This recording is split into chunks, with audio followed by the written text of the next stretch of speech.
Welcome everyone for today's council meeting. Thursday, November 2nd, 2023, 6:30 p.m. Roll call, please. Mayor Elma Beltran, Present.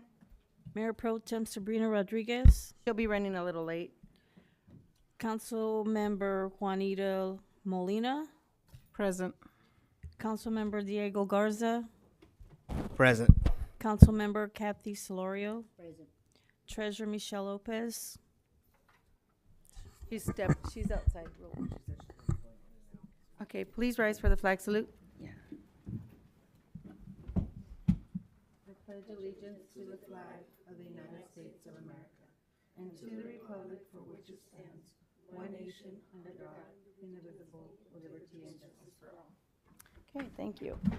All right, so we have no additions or deletions? No.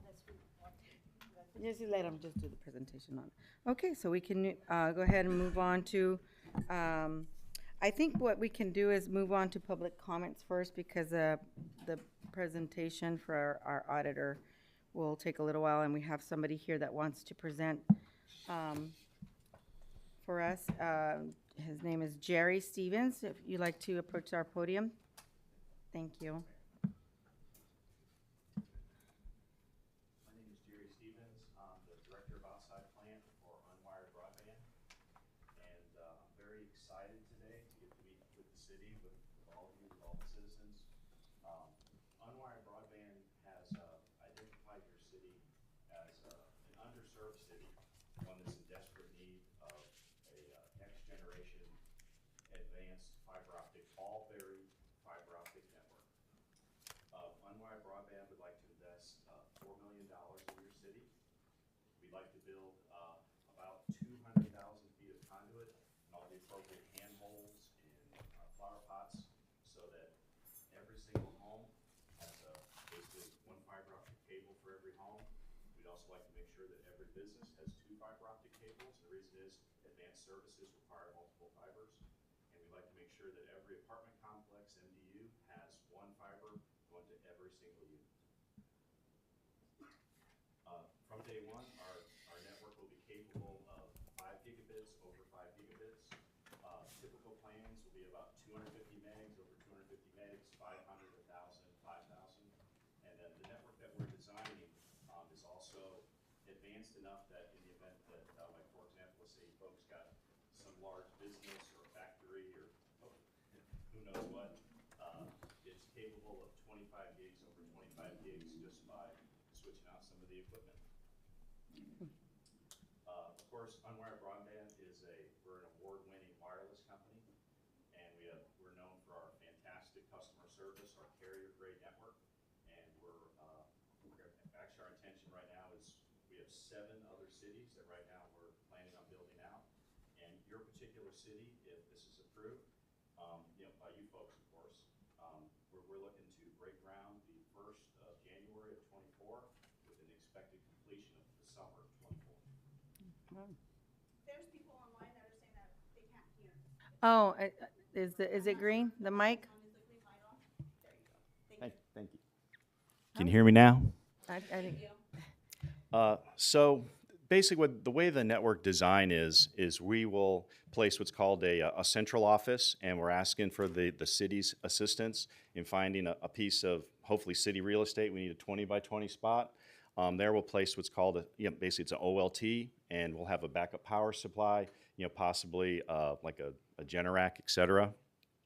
And then what we're going to do is there's another company called Vast, and they're working on the middle mile project with the state. And what we'll do is we'll have basically a diverse connection, to the city, so that no matter what happens, basically it will never go down. As well as we'll also place a pole there and link it to our wireless network. So in the event that something unexpected happens, the residents of the city will always have service. That's awesome. Our current estimations are there's approximately 2,621 single-family homes, 182 businesses, and 1,034 apartments. So the other thing that we're asking for the city is we're asking for what's called a master encroachment agreement. And what that does is that basically it cements, monuments our relationship. And this way we have access to all of your right-of-ways as well as any public utility easements, et cetera. And then these are a few things that we can offer the city. Generally what we've been doing is we will design, we'll place extra fibers for the city so that we can link all of your anchor institutions, whether it's City Hall, the police department, the fire stations, any wells that you may have, the public utilities, et cetera, SCADA devices. And we'll make sure that all those fibers are there and we can enter in an agreement so that all of those places are connected together and talking to each other in a completely private network. If you folks need the ability to manage that, we also have MSA services. They're also possible too. And then the other thing we're asking for is if we can get introductions like to developers or businesses or other folks that are even like MDUs, so that we can, at the time of construction, we can also make sure that we're addressing all of those needs so that when the network is lit up in summer 24, all those folks also have their services. Great. I think that was pretty much all I had. I was trying not to take up too much of your time. So, If you had any questions. yeah, do you guys have any questions? I think this is great. What we can do is we're gonna have to put it for the next meeting so we can approve. You don't have to be here to present again. So that would be the 16th? Yeah, and that way we can get things going. And then also maybe we can include the information that he's asking for. I can send it to you digitally. Yes. Yes. Yes, absolutely. Just go ahead and send it to me. We'll get that. Okay, Sonia. I think it's important for us to get something, because right now we do have a lot of issues. And I think you mentioned also about the police department, and we had a lot of those issues with the police department, the connectivity and all of that over there. How has it been lately? This is all underground. Yeah, this will help the tower as well. So it would Sure. be, You guys just let me know where you need connectivity, and we'll make sure that it happens. and that's where you can meet with our chief for that department. I don't know what other department probably might need, also the fire department. The fire department would probably be another agency that you would probably need as well. I don't know how their connectivity is. Can I I'm send sure. when I Yes, send you the email, yes. can you, Absolutely. that'd be Yeah. great, Sonia. So then we'll have that all ready for you and just send her digitally whatever you're I'll send the requesting master for. encroachment agreement, all of that. Yes. And then, just to let you know, we're actually, I believe it's next week, we're actually starting engineering. So you may see our crews, out about the city, doing stuff, measuring things. And I guess maybe it's good for the police chief to know. So in case people are calling and, who are these guys that are out there doing all this stuff? And you say, hey, they're trying to bring fiber, right? Yeah, so that's good. And I know that, if our federal government is focused on making sure that we have that broadband. Yeah, absolutely. And they're really, really pushing forward for that. So thank you for focusing on Parlier. And it is in dire need. It'll be a game changer for the city. That, It really will. for For the sure. residents and everything. I mean, they'll be able to do online schooling and, Yeah. I mean, it really will. For businesses, it'll also attract more businesses. It's my understanding that, like, landowners, once the city's completely built out, homes will be worth 5% more money, which is good for them, good for you folks from a revenue perspective. MDUs, I think it's something like 8% increases the property values, as well as, folks that are, young folks that are getting started out. One of the most important things they care about is that they have these broadband speeds. Yes. And that'll also attract young folks to the city. Yes, thank you. I know that's So great. attract businesses mainly. yeah, and That's the an best, added the bonus. best part. Huge. And businesses won't want to leave because I Yeah. know I've mentioned one of them was having a lot of issues with the connections and he couldn't even run his business. So, we do need this. This is something that you came at the right time. So thank you. I mean, if you let me Absolutely. So- know some of these folks, and we can also prioritize builds too. Like you say, hey, we'd like this area, like this business district built first. If you let me know these sorts of Okay. things, we can prioritize the construction. Okay, thank Yeah, you. Absolutely. I think you need to connect them with Absolutely. Max. Yeah, okay. Thank you for your time. Thank you. All right, we can move on to the next item, which will be. Yeah. We can start public comments and then I'll go back to, I know. Yeah, I just wanted him to present because I didn't want to keep him waiting. Do we have the auditors here? Well, Daryl's taking care of it. Oh, you're going to be doing that for them? Okay, any public comments at this time? Okay. Y había jurado no estar diciendo babosadas, como podemos decir. Excuse me, the language no se permite. No, the language is not bad, you can Eso check. es You can check. respeto, por favor, respeto. Ya, Por favor. Tenga respeto usted, Mayor. Usted no debería hablar Pero así. lo que le gusta a la mayor es el No. chisme. Besides being a crook, Mayor, you are a chismosa. Let me give you some advice. If you want to find out about Jan Trujillo, how much money he's making, and you want to complain, go to the city hall in Selma. So you want to, so you are pissed Does off. it have anything to so do you with are city pissed off, business? yes, because you mentioned in the previous meeting. It's information. Yeah, no, that was not information. Okay, Dorothy, you the you time, choose. please. The time. I You think you already choose. started, so. Go You ahead. choose, yeah, don't worry, I will finish on time. You know, so, and you mentioned some other people, go to their boards and find out how they're getting paid. You know, that's my information, instead of throwing stuff at us. You know, because for me, that was a big chisme for you. Yeah, okay. And other things, I haven't finished. You think that you are protecting the city. Usted fue la que ordenó que nos pusieran los costos del agua de lo que debíamos con los costos de los impuestos de la casa. No más que la derrotamos, pero usted pedía eso y era lo que nos hace mal a nosotros también. Ahora usted le echa toda la culpa a Sonia, pero Sonia usted la puso también ilegalmente, usted lo sabe. Ve, así de que primero antes de echarnos, échese usted misma, fíjese usted, Mayor. Ya le había dicho, voy a tratar de llevarme bien las cosas, pero con usted no se puede. Con usted no se puede porque siempre le gusta hablar y hablar y hablar, and you never give us a chance to say anything back. You know, so that's what I'm saying, that besides being a crook, you are a chismosa. Ok, gracias. Primeramente, cuando usted venga aquí a hablar con el concilio en cualquier problema que tenga, por favor, tener respeto, ¿ok? Porque no se debe de hablar como usted está hablando. You're saying foul language and it's not acceptable. Yes, it is. It's a foul language used in Spanish. And learn how to be respectful and respect me. Instead of always getting upset, you didn't like the information that I gave you because it was information about everybody else because you're only always focused on me because it's always a personal attack from you. Siempre vienes a nomás atacarme a mí y lo que no te gustó es la información que le di que era correcta la información de todos los demás, porque siempre te enfocas en lo que yo estoy haciendo, lo que no estoy haciendo, lo que estoy diciendo, cómo me miro, cómo no me miro. Yo lo entiendo, no, lo entiendo que no me quieres y lo has hecho bien claro.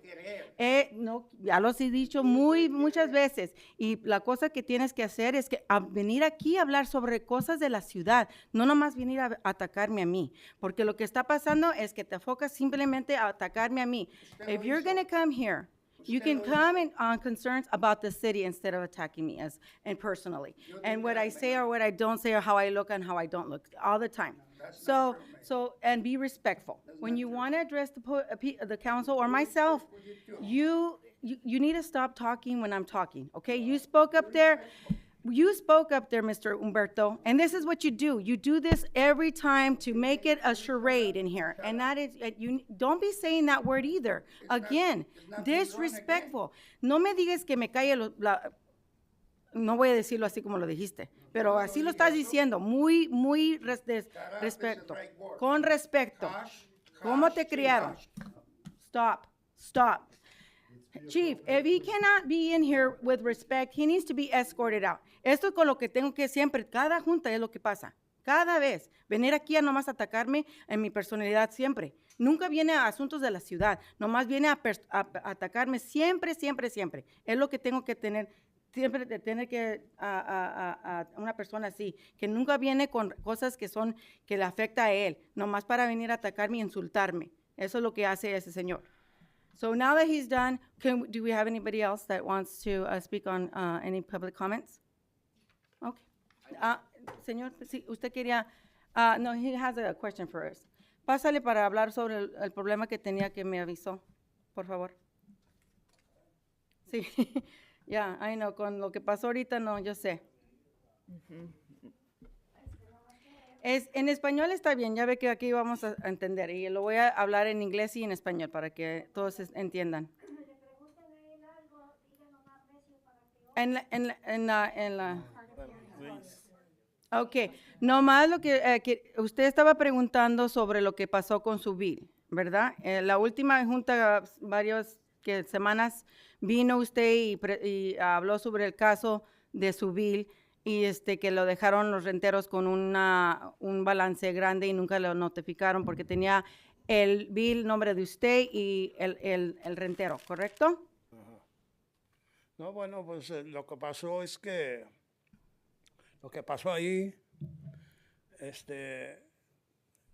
hice una casa nueva en un solar. Entonces, el que estaba en la casa viejita, se movió a la casa nueva. ¿Entiendes? Y entonces el hijo se quedó en la casa vieja. ¿Entiendes? Sí. Entonces, pasaron, tuvo tiempo ahí, tuvo años ahí, no muchos, pero sí estuvo ahí, el hijo del señor. Sí. Entonces me dice, ¿sabe qué? Ya me voy para arriba, o sea, para Modesto, no sé para dónde se fue. ¿Entiendes? Entonces, ¿está bien? Pero usted la última vez que vino dijo que no lo habían notificado del balance. ¿Sí le notificaron o no le notificaron a usted para que antes de que se fuera el rentero pudiera colectar? Entonces lo que pasó, pues fueron y Parlier fue y le cerró el agua, pues natural, porque ya se había ido el que se supone que le estaba pagando. Entonces, pues ya que se ocupó la casa, yo me puse a componerla, porque pues para rentarla otra vez. Me puse como 2 meses a arreglarla. Ya cuando la arreglé, vino un rentero a rentármela. ¿Ok? Entonces, cuando la renté al nuevo rentero, le dijeron que tenía que hablar con el dueño, que era yo el dueño de la casa. ¿Ok? Ya terminé la casa, ya está lista. Vine y me dijeron que tenía un bill de $1,700. Y le digo yo, ¿y por qué? Mi pregunta es, ¿por qué lo dejaron tanto tiempo? ¿Por qué no me avisaban o me avisaban que ya tienen, de seguro tienen mi teléfono aquí porque muy seguido hablo? ¿Por qué no me avisaron a mí que este hombre no pagaba el agua? Yo con mucho gusto hubiera venido aquí, ¿me entiendes? Y decirle, pues, no, ¿por qué si no paga el agua, pues córtesela? Entonces, usted dice que nunca no te notificaron del bill. ¿Me entiendes? Okay, ¿no le avisaron o sí le avisaron? No me avisaron, Okay, no he me said- avisaron, He said that no one had notified no me him about it. avisaron. So this was, the No reason me why it avisaron. wasn't shut off is because of COVID. You know how we had. No, he said it was shut off. It was shut off. Oh, He yeah, said- he no, said- it was just recently shut off. No, he said it the last time as well. When he first came here, he said it was shut off, but that nobody told him about the existing No, bills. it was shut off because the renters left. When it was COVID, you know how that was happening, but nobody notified him about the balance, and it was ¿tenía el nombre de usted o los dos, del rentero de usted? Ah, no, El bill, ¿El bill? sí. No, el bill él lo estaba pagando. Sí, pero ¿estaba a nombre de los dos o nomás de usted? No, él estaba a nombre de él. Él estaba a nombre It de was in él. Then his that's- name, that's the and problem. and the So then- renter, knew that they had the balance, so he came in with the renter and they set up a payment plan. ¿Le hicieron un arreglo de pagos? ¿Mande? Ella está diciendo que vinieron usted y el rentero para hacer unos arreglos de pago. And they paid for it. Cuando yo me di cuenta de eso, que debía tanto, fue cuando vine a abrir el agua. Bueno, que querían saber quién era el dueño de la casa. Pero eso fue antes, ¿ya fue cuando se fue él o estaba usted, no estaba él ya? ¿Ya se había ido él? ¿Él me avisó? No. Sí, si él ya se había ido cuando vino a arreglar el pago, ¿él se había ido? ¿Ella se había ido? Sí, So it wasn't the renter. se había ido. Ya él dijo que se iba a mover. It wasn't the Había renter, llegado it desde was the enero. new renter. That came in to set up a payment plan. Someone No. set up a payment plan ¿Usted hizo un arreglo con la ciudad sobre el bill o no? and they No. started. Oh, he's saying that he didn't. So Someone started paying it. I don't know what's going on. Lo que vamos a hacer entonces, mañana, el lunes podrá venir y hacer una junta con Sonia y conmigo. Okay. ¿Está bien? He's saying that nobody did. No, he's not doing it. Sonia's saying Ella that está the new diciendo que renter- alguien vino a hacer arreglos aquí en la ciudad. ¿Alguien vino a hacer arreglos aquí en la ciudad con el bill de usted? No. No, I see. No. That's why I think it's just important that. Entonces, el lunes, let's just sit down with him and try to figure it out. El lunes, para que venga y a ver qué es lo que está pasando y qué fue lo que pasó. Porque ellos están diciendo que alguien vino aquí a hacer esos arreglos del bill para pagarlo. No, Alguien de ustedes, usted o su rentero. Mire, eso fue con este muchacho. So it's the new renter. Otra casa se me desocupó y entonces cuando cuando el rentero entró, me dijeron lo mismo, que teníamos que venir aquí para saber quién era el dueño. Entonces lo que pasó, ese era otro, no era el mío, ese era otro.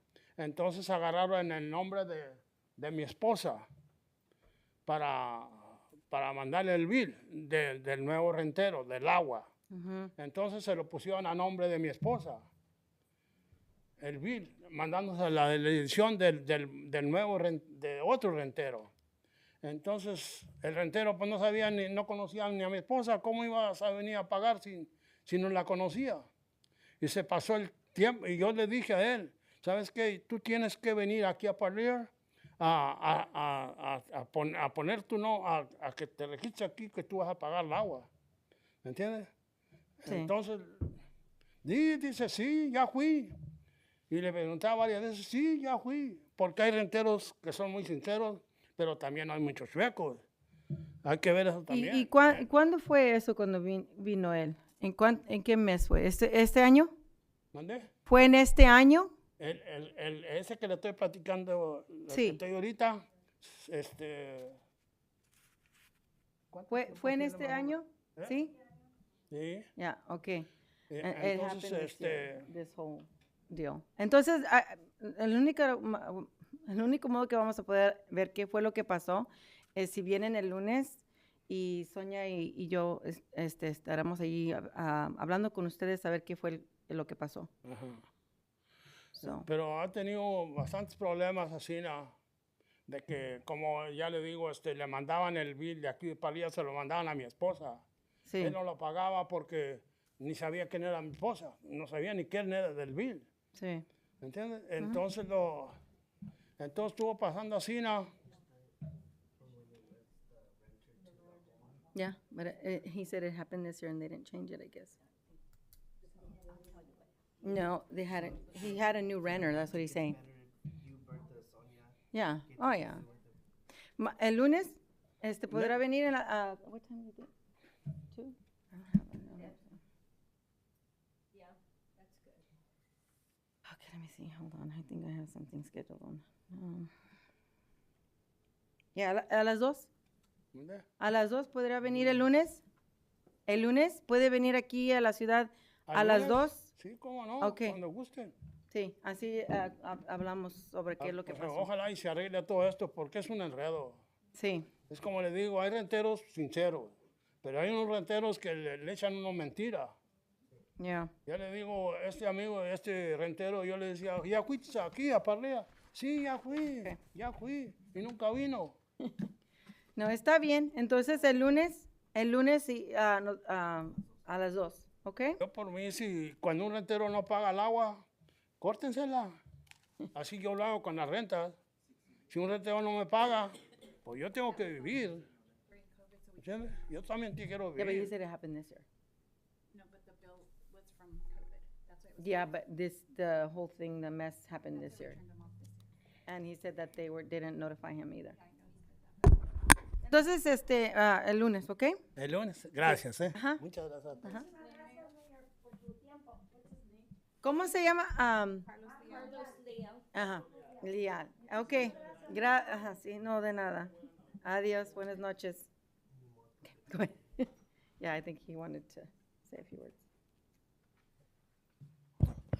Good evening, Ismael Spindola, 500 Cedar Street. I just wanted to say that, good job. You guys put the stop sign over there on Zedeker, but now that the time is changing, you still got some of those kids crossing and it is dark and you can't see them. I mean, the reflection is through the outside, but the crosswalk's in the middle and you can't really see some of those kids. Yeah. They might get hit. I mean, I drive through there and I see some of the cars just kind of nearly hit them. It's kind of Does it, something we can fix. yeah, does it put have lighting. any reflectors or anything like that? How about street lights? Is it dark out there? And then the fog, It is There- dark. Are there the street fog lights? too. Yeah, the streetlights are they're on the sidewalks, but they're meant for cars, not for pedestrians, so they're never gonna give you the lighting that. That you really want. So we probably need a light out there if we're going to have a crosswalk. Yeah, you should. At least one. I think it is, but probably not enough, right? That, Because yeah, there's not enough because the lights face the other, they face west instead Yeah. of east, so there's no lighting. And not only that, there's a couple of other lights that are out, like right here on Fresno Street and Zedeker. They're still out? They're still out. You can't really see nothing for those apartments that are right there. Javier, are those That's all. That hours? whole area is dark, and some kids cross from Yeah. there to there. We need to have those. They need to get fixed. Yeah. Some are ours and some are PG&E's, but yeah, we can find out. And it says safety. I mean, just to keep the kids safe because they're gonna walk in pretty late, or still gonna be early, but it's gonna be dark. So if we can address that, that would be great. Would appreciate it. Thank you. I can look into lights. Yes. And Thank give you you. some costs. Hi, good afternoon. Good evening, Sandra Alvarez. I wanted to find out, I know the last meeting on October 9th, it was brought up about doing a tour for the filters. Did that ever happen? I think the gentleman never reached out to me to get the tour, but I mean, we're still available. They're still out there working. And so if we wanted to do that, would we just email the city engineer, or how could we be included with that or set that up? I think Bertha would be the one that she would call Javier and check your availability. Yeah. Okay. Can you give us an update, just an oral update as to where we are with that? Because I know that water is important. There's people here that they pay their water bill and they still have to go pay for drinking water, and that's been for a long time in Parlier.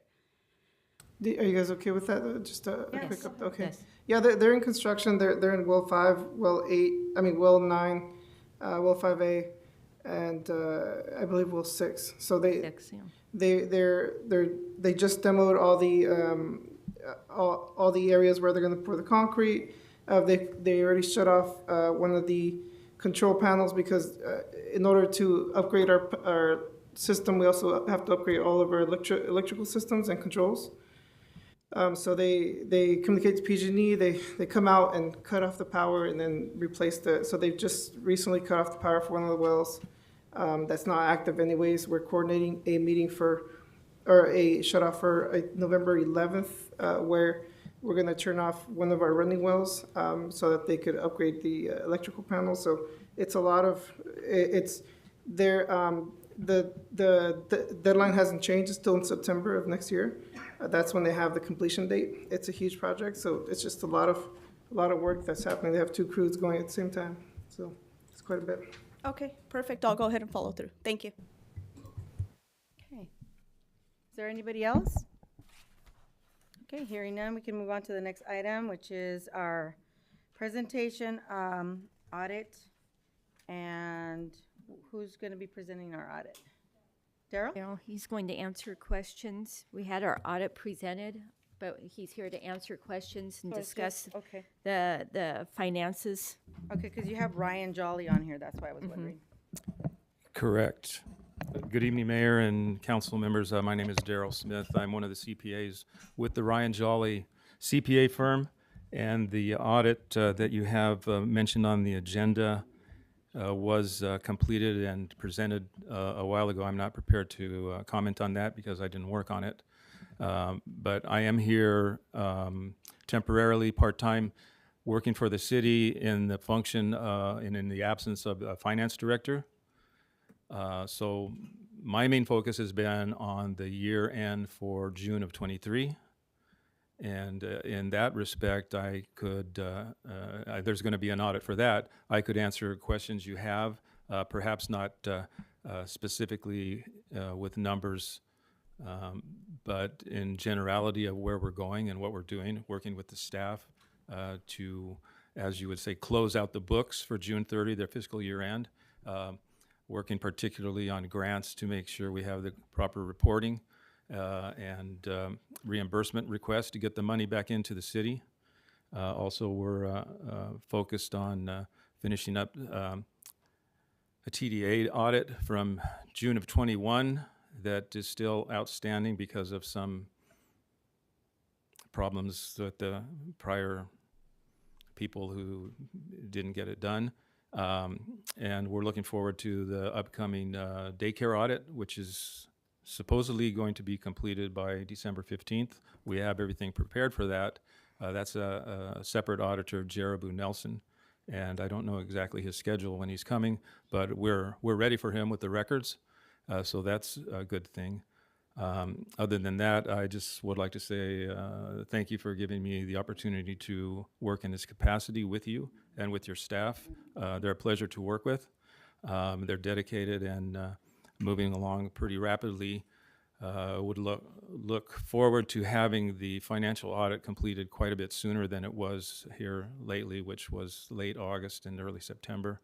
That would be wonderful to get that done 4 to 5 months earlier this coming year. So in that respect, that's about all I have to say, but I could answer some questions for you if you have. I know some of you have seen me around here and wonder what I'm doing. For the 21-22 audit, when you say that because prior staff was didn't turn stuff in, is that why we're, or can you rephrase what you had Okay, said? I was speaking about the TDA audit, the Transportation Development Act. That's your Article 3 and your Article 8 funds. Those are held up at Fresno County right now because they're waiting for that audit to be completed from June of 21.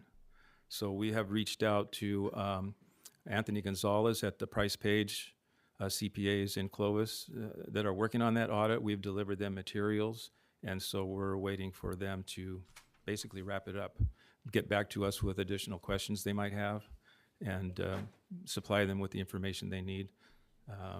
We don't know why it was shelved, but we're attempting to move forward with that. The TDA funds are earmarked with Fresno COG.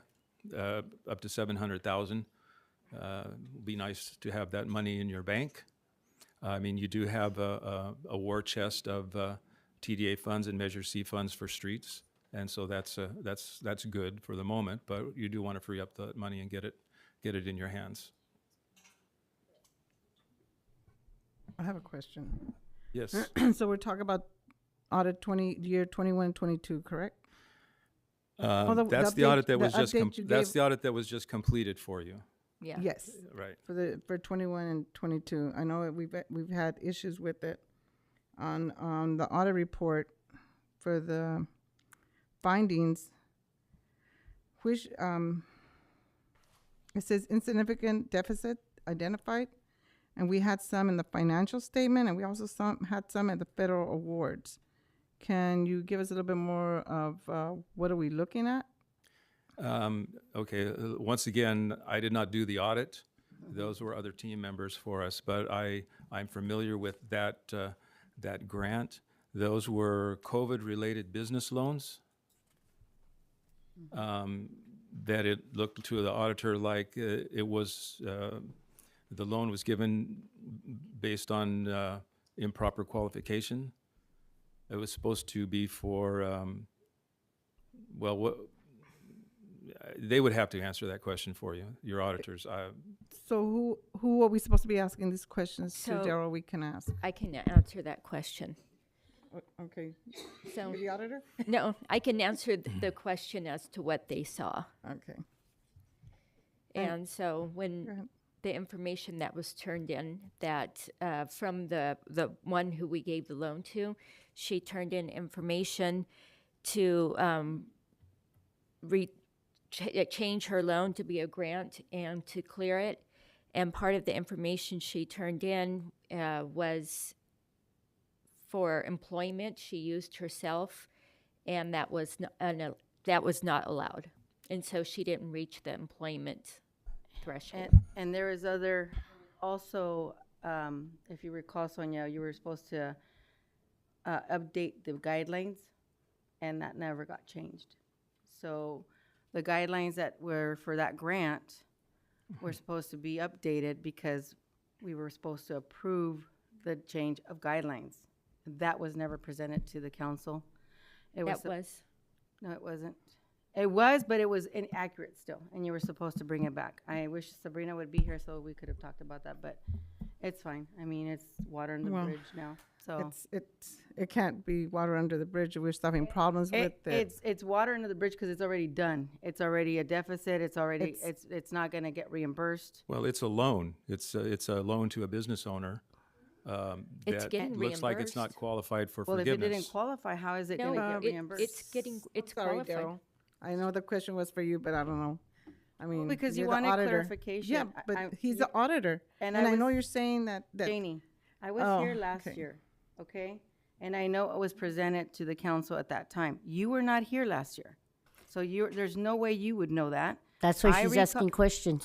That's why Yes, I'm also exactly. trying to clarify, but you don't want me to clarify, okay? That's fine. well, that's your why opinion. the That's auditor's fine. here. Thank you. Thank you. Okay, so, my other question was, I know that you're, this is when you're talking about the major federal award program audit, right? I believe so. Okay. And I know it has question cost was 30,500. That's what you're talking about. Yes, correct? that's the one. Okay, so it also says here that, thank you, Sandra. Yeah, she's aware of what's going on. It also says here that,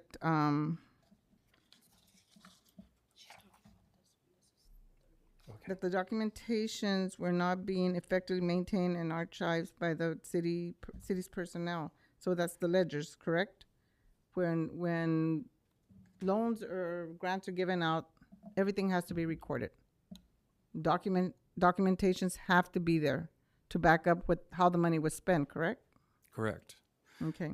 So because we're having a problem, like you said, it didn't match.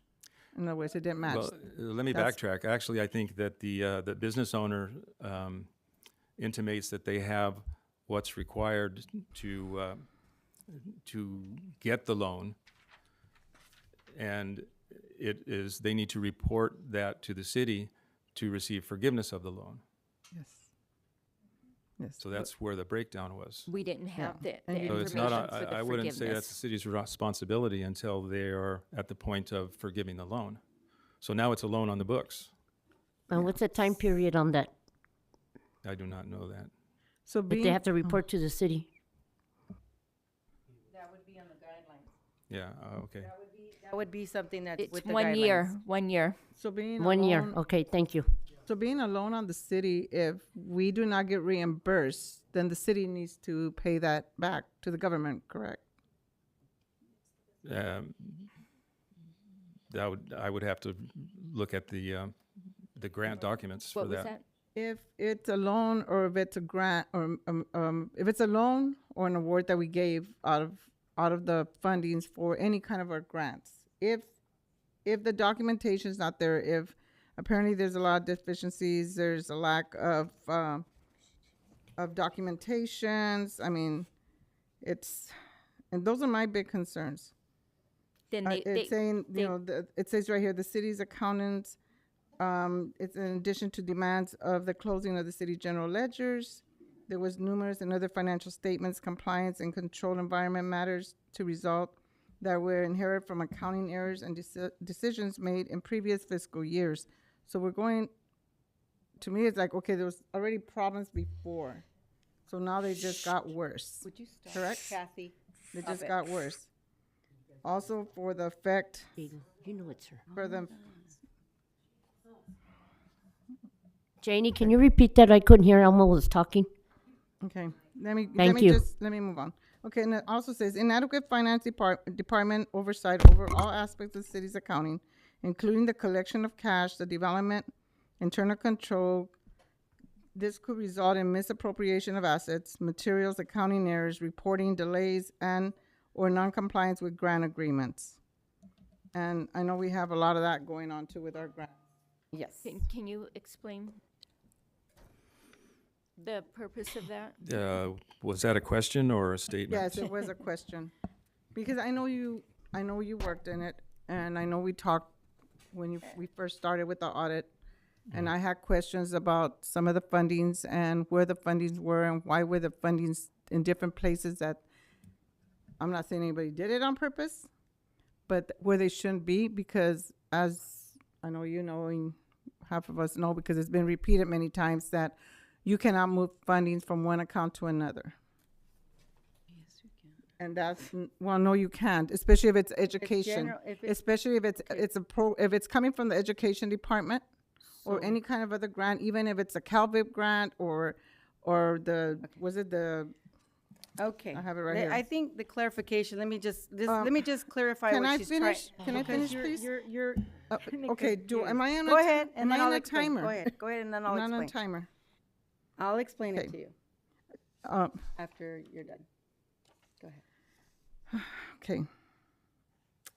So, the CDBG grant, correct? Okay. What is the $750,000? What was that money for? That's the threshold of having to, what we spent. She's talking about the threshold. And I'm sorry, Daryl, I don't mean to put you in a position. I mean, I did ask. She's talking about the threshold that makes us have to do the single audit. And I'm sorry for these questions, because this is what okay, let me go back a little bit. This is what was asked. We had asked, and I know our resident, Sandra, you had asked if we could bring the auditors back so we could ask questions, because yeah, but we wanted the auditors to come back so we can ask the questions. Okay. But, and I know it's hard, like you're saying, you know, it's kind of hard for you, but I think don't want to that put you in a position. Ryan wouldn't be able to answer those questions. So who would we need to bring to answer the questions that we have?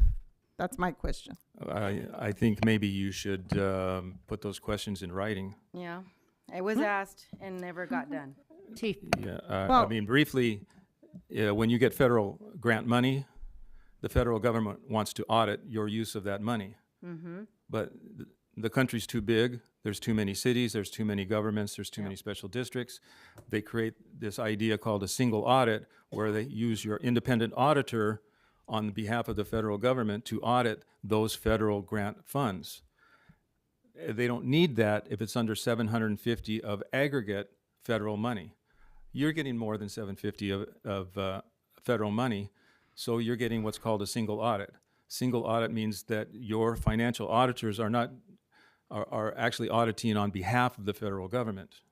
So they're looking quite particularly at all federal grants to make sure that they meet guidelines. And this one, according to did not meet those guidelines. We're not meeting those guidelines. So they have to, they have to say that this one was outside of the guidelines. Yeah. Okay, Okay, so could- do you see the city having to pay back on some of these that did not follow the guidelines? Potentially, but it's also a loan, so you should be receiving the money from the business owner and then returning that to the federal government. So now the business owner is going to have to pay this money back. Okay, was that our fault? As a loan. Because of the It would be a loan. But was it the city's fault? That's what I'm trying to say. Was it the city's fault? Because when we give out these loans to any of our businesses, this is just me.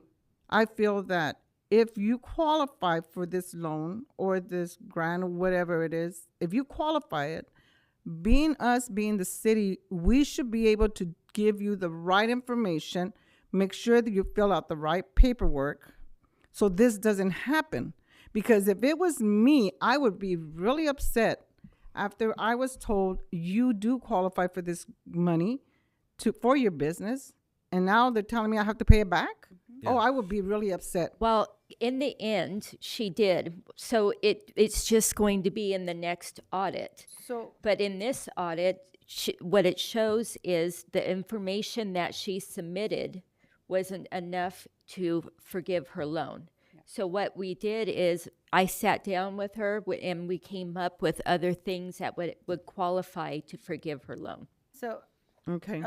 okay, so now, my But that should have question, been done in the beginning, right? That should have so been my done when she question would be first for you, made the Daryl, application. on the Yes. question about monies that cannot be moved around.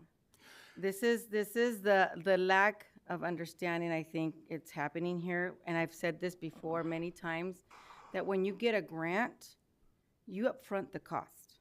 You pay it out of your general fund, and then you get reimbursed after you submitted all the documentation that is required pertaining to that grant.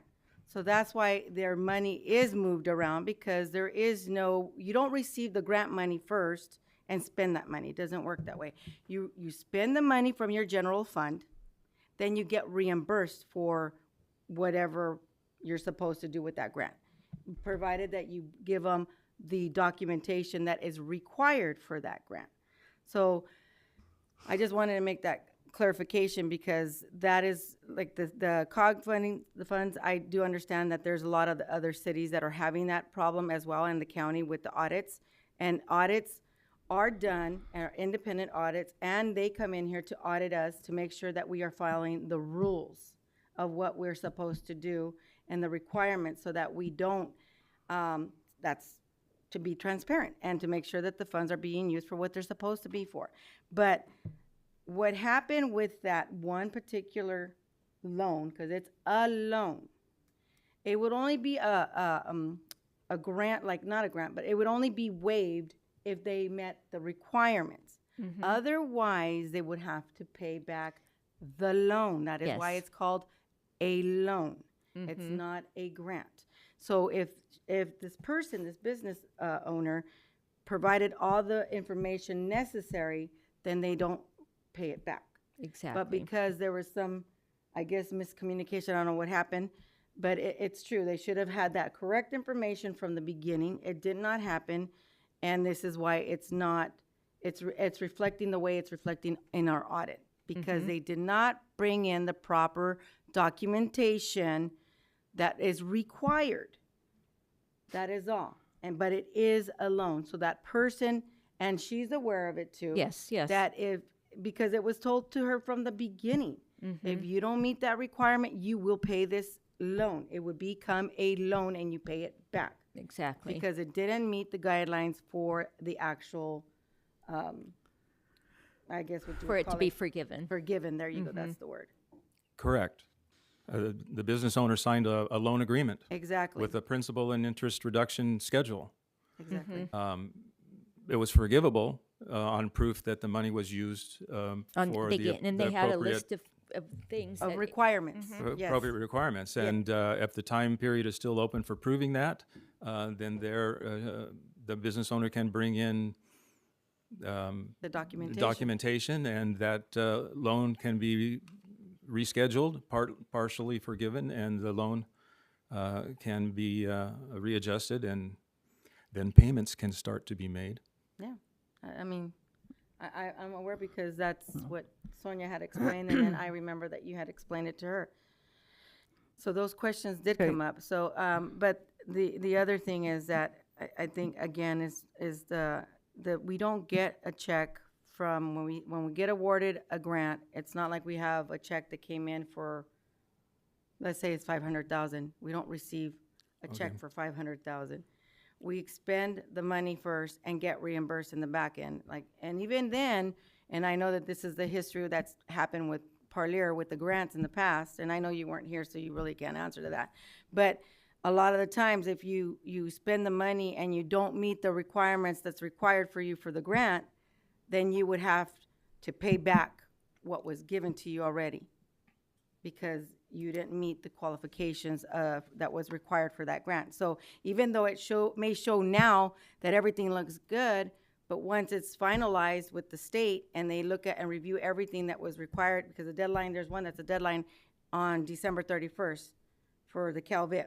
If we don't meet the requirements and turn in everything in, and it's complete with everything looking good from the state. And if it's not, we have to pay back what we already spent. And if it's good, then, you know, we would continue to get reimbursed. And she just mentioned it, CalVIP. Yeah. We already know how much trouble is going on with CalVIP. Because of And that hopefully we don't have to pay back, but when I did ask, it's like $600,000 that the city has to pay back. That's a lot of money. So what happened? That's my question. Where did the ball fall that the documentation is not there? Same thing with the education program. We know that education money goes to the education program. We only have one for the city. One. And I understand there's human errors. Somebody didn't know what that money was for, but we know now. And it was given, and you did a lot of that, and I want to thank you for it, because I know how much you worked on that one, and you did provide that, all that information that needed to go for the preschool, where they were able to get their fundings. They're going to be able to finish spending the money that they didn't get to finish spending, because they only have 4 days to try to spend that money. If they don't spend it, what's going to happen is going to go back to the state. The state wants it back. They're still looking at it. They're looking at the audits. They're all big old red flags, and that was set from the beginning. Those are things that have my concerns when it comes with the audit and all this. And I'm asking the questions because if I don't understand it, I am going to ask the questions. I'm sorry people don't like it, but I am going to ask the question. And it's not because I'm uneducated. It's because it's important to me how we spend our taxpayers' money, what we're doing when we're here. What good are we doing here if we don't ask questions? If we just say, okay, that's fine. The numbers, I don't know about numbers. I don't know. If I don't know, I'm going to ask. And you already know, I do ask. Yeah. I'm sorry. Everybody knows I do ask. So yeah, this is very important because this is our taxpayers' money. This is my money as much as it is everybody that lives here in Parlier that gets paid taxes or people that come to our city. And it is very important to me, and I know it is to some of the council members. My problem is when we're a council or we're up here and we don't ask questions or we don't want to know or we don't care. I don't know what it is. That's my problem because this is not ours. This is the whole community, everybody's taxpayers' money. And I really do appreciate all the hard work you have done. Lan, Luis, all of you guys have done on our audit. That's why they had these questions and we wanted you guys to come so we can ask. I know Sandra had some questions. I'm sure maybe the other council members do. So I just want to say thank you again. Want to answer about the grants and where we're at with the grants? Yeah, I've been here for several months now, and I hope the city is able to procure a finance director for themselves. I know it's difficult in the labor market these days, but that is a much needed position. Yes. And it's not the most optimum thing to have somebody filling those shoes on an interim basis or a part-time basis. And I know the city is working in that direction. In the absence of that, there are several things that have to happen. And one of the first things is to get some accurate numbers at June 30 of 2023 and then get to work right on the budget, which I expect is going to start happening here within a week. It has to get done. But we need good, accurate numbers at June 30 to be able to do that. To speak just generally about grants in the city right now, the city staff has been going through, you've got like 30 grants or so out there, various street grants, housing grants, community development grants, general policing grants, a number of different things. And to be honest, many of them are different. You talk about the education. That is a unique situation with its own rules and regulations that need to be followed. Yes. This COVID business assistance, that had its own, it was its own baby. But generally, most of your reimbursable grants start the same way. You get a grant award, you're either going to get 100% reimbursement or you're going to get a portion and you have to match some. Those grants, once you get your award, those are invoice driven. That means you spend the money for that grant. And as soon as you spend the money, it becomes reimbursable. But those stack up, and maybe there's a quarterly report that you put together of those invoices, and you get your reimbursement. So somebody has to do the work to make that compilation, and somebody has to do the work to make sure that there's grant compliance of what's going in there. Yes. And we did have May I- a finance may I- director at that can- time. When that was happening, Something now? we did No. have a finance You've had the floor director. already for quite some time. So I just wanted to, I just, and I just want to say something in regards to the grants, since you brought that up. One of the things that I wanted to ask were the COPS grants. Are you actually able to draw down funds from that? Because I did get an email that said that we were delinquent for several months now. Yeah, my understanding is those reimbursements are in the works and on the So way it to the hasn't city. still as of yet, not yet? Not yet. Yeah, because I know it's been since March. So that's one of them. And then the COPS grant, one of the things that, and yes, it would have been nice for you to have the questions ahead of time, you know, because I did also email Janie in particular, because she was the one that wanted to ask the questions. You know, I know council is willing to ask and listen, but she was the one that wanted specific answers. And Brian Jolly did ask if they could send them an email with the questions, so that way he can properly answer all the questions that were going to be asked. Because there's no way he's going to remember everything. Right. And there's no way he's going to know everything that's going on internally. So this way he would have looked into it. He would have been able to bring that to you, to the council, and answer those questions. But that was never done. So that is, and that's our fault for not doing that. And if we wanted accurate information or you know, specific questions answered. And the thing with me that I have is just that grant, the CalVIP and the COPS grant, because those are the ones that I have been contacting the Sacramento for about those funds. And I did get emails, and they did point out that Sandra was the one that was actually in charge of that grant, and they were still waiting for her to submit all the information required. And as of yet, I have not heard anything else. So I know the deadline is for December 31st. we've So- gotten so several reimbursements. She's communicating with me, the one from Sacramento, I mean, for the CalVIP. And as of yet, I don't know, but did they already submit all of that's required for, because the deadline is December 31st, and what I'm worried about is if you don't submit everything that's required, then you pay back, correct?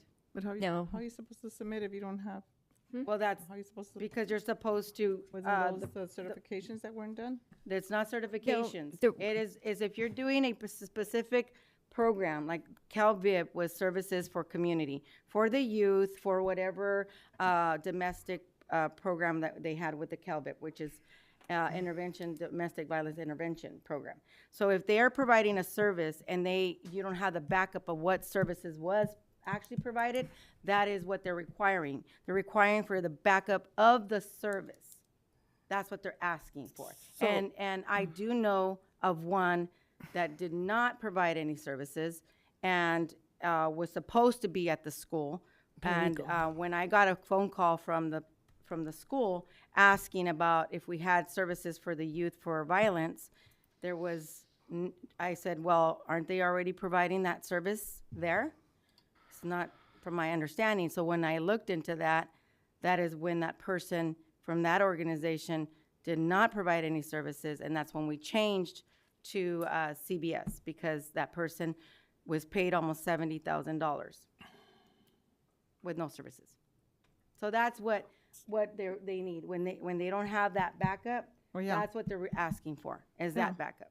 Okay. And the backup for that grant, which is the CalVIP grant, that's where we had, what was it, Angels of Grace, Yes. domestic, what was Centro La Familia and Breaking the Chain, correct? Mm-hmm.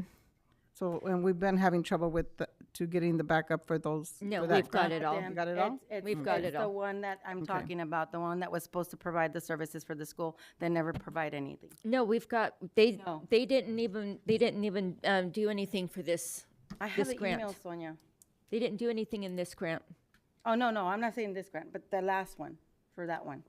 The one for We're when not it was- even talking about that one. That one's over But and done it's an with. example of what I'm saying, that's what's required, and it's like CalVIP as well, Yes, but we, different year. I know, but we already have all the backup.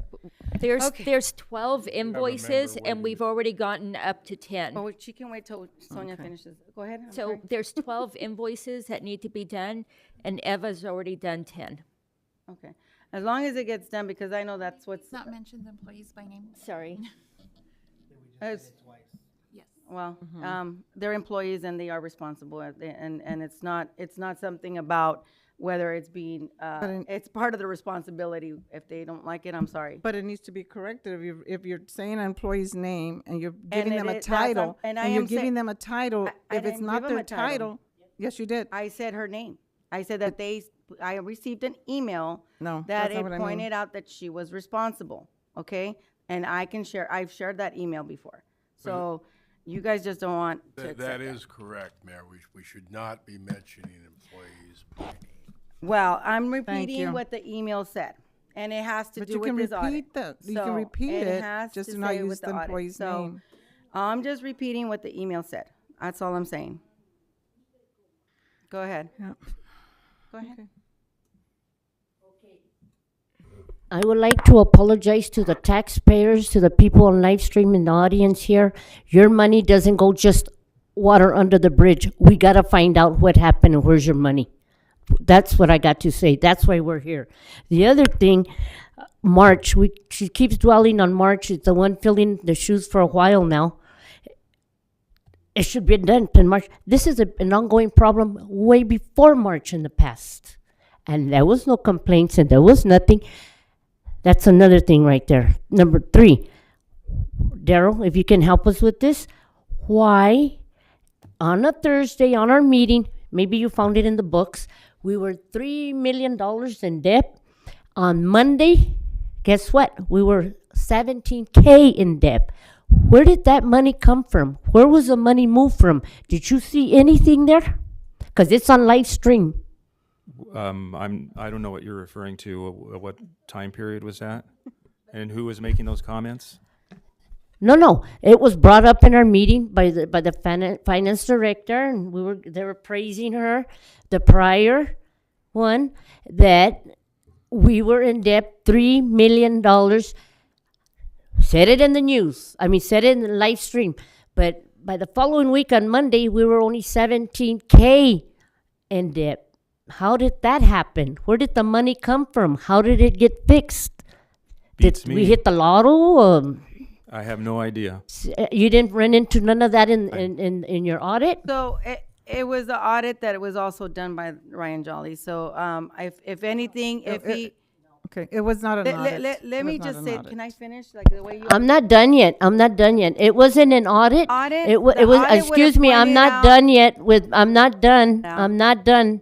It was not an audit, Daryl. It was Of order set already. right here. It was set right here how it happened from 3 million to 17K. We want to know, where did that money come from that it lowered the deficit? Where did it happen? How did it happen? Where did that money get pulled out to fix that deficit? That's the taxpayers' money. They got the right to know.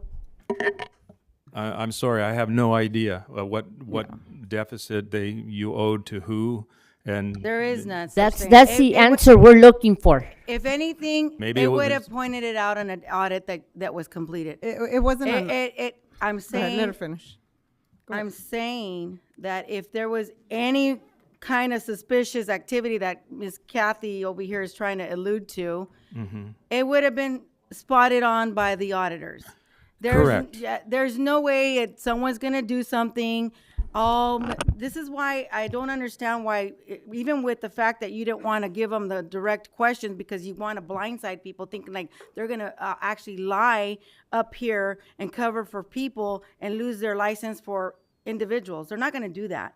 This is why it was important to ask the questions ahead of time so he could have answered them properly. Instead, you want to blindside people like, oh, why? What are they trying to do suspiciously? Or why? How did that disappear and all of a sudden it miraculously appeared? Nothing is happening like that. What happens is, again, with audits, you get reimbursed, so then it's going to start changing your deficit. It's the lack, again, of understanding how that works. So, I'm sorry. Daryl, I ahead. want to apologize to you because Apology. don't think we think you're going to come up here and lie. I mean, I like I said, I've worked with you. I talked with you about the finances here at the city and stuff. And I know you're not going to come up here and lie about anything because, I mean, that's your reputation, your job, to You don't give us have the to- information. Don't have to apologize. To give us the I- information that we're asking. Right. What Kathy was saying was back in November, it was even on Facebook, where the city had invited the community to come into a meeting. And it was a regular meeting on Thursday. The finance director at that time said the city was in a deficit for $3 million. Following Monday, which was 4 days later, the community was invited back to the council, a special council meeting, where they were going to announce how our deficit had gone. And I'm sorry, Kathy, I'm going to correct you on that one. How our deficit went from $3 million to $174,000. That was what was said. Okay. Yeah, and I know you weren't here, but that I just wanted to. Well, clear I've been around it accounting was for not a the long audit. time. I Yeah, mean, it was not the audit or anything people can like read that. things wrong. So They right can- here, we're not lying. We're asking questions, and it's on live stream. Okay. Yeah, but Okay. I just have one more question. I just have one more question, please. This will be the last one, please, One so more we can question, move on. please. We stuck on this So already. let me ask you, Daryl, since you have been in our finance department and you've seen all these numbers and you see how everything's going, how do you see our finance department? How much are we in a deficit? Based on what we just talked about, I wouldn't even put forward a guess Yeah, exactly. Thank you. because Monday's coming. Yeah. Okay? And it changes because, again, you get reimbursed. Again, things that, it's always with the audits. It's always with the grants. Grants are the ones that make the difference. And there's, how many grants do we have? Oh, yeah, well, I And- like round numbers, so let's say 30. Yeah. So this is another thing. So thank you, and we'll see you. Thanks. Okay. Does it? Okay, I'll open it up. Go ahead. Yeah, go ahead. Yes. Yeah, I just want to have him. I just want him to. Okay. I just, please, could you do that? 'Cause I've been trying to I'll take turn a it seat. off. I think you took, oh, no, I got my phone. Good evening. My name is Sandra Alvarez. To continue the audit information, it's very disconcerting that we have issues with our filing and our, oh, we've kind of pointed several things out throughout this year, right? But again, if I'm not incorrect in my understanding, that a majority of our issue is that we don't have verification, or sometimes verification and documentation is unavailable. Is this correct? With our audit, with the main issues of our city is in our finance department? The audit was successfully completed. I think it was late because of basic bookkeeping issues. Okay. And other than the one finding that was there, there was nothing else to note. Okay.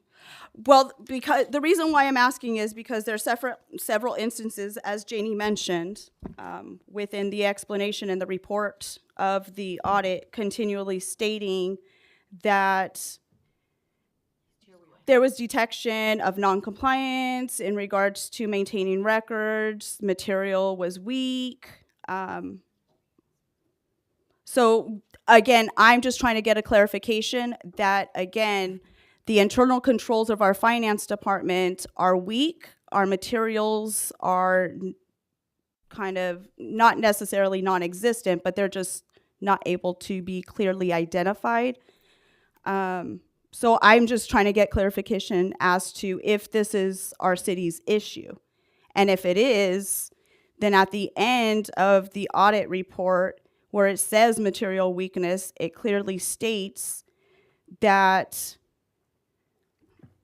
there's issues in regards to closing the books and, again, maintaining and accounting records, that there's not qualified people, and that more training needs to be received in regards to these duties. So I'm just getting a clarification and understanding that this is, again, the city's issue, and that there are no other issues other than documentation. So that's my question. And again, the second question and issue I have to the audit is that this is going off of the prior budget, and it actually goes to actuals, which shows our variances in negatives.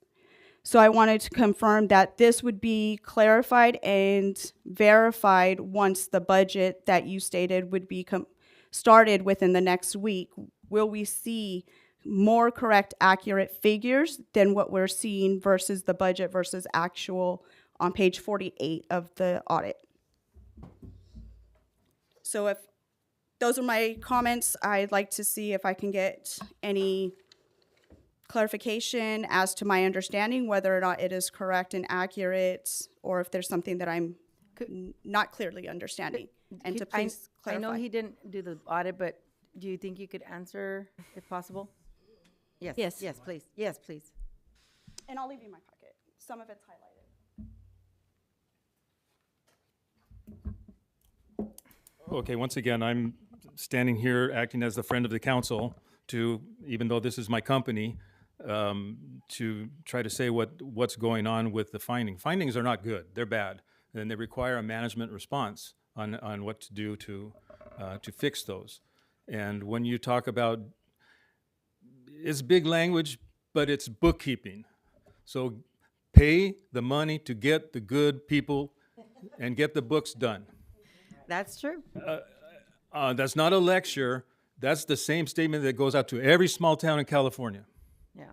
Because this job is complicated, it's technical, and you got to get somebody that knows what they're doing. Exactly. That's all. Question for that one. And I understand you're right, because right now we don't have a finance director. But when this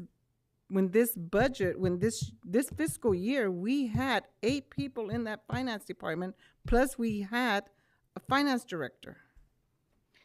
So imagine if, right now that we don't, if it looks like this, when we had a finance director and we had 8 people in our finance department, imagine how it's going to look now that we don't. It actually was worse before her. Well, actually, it's going to look better, I It's would going- say, because you've It's got going to look better. Too, because you're Yeah, looking but I mean, into it. It's looking better now, huh?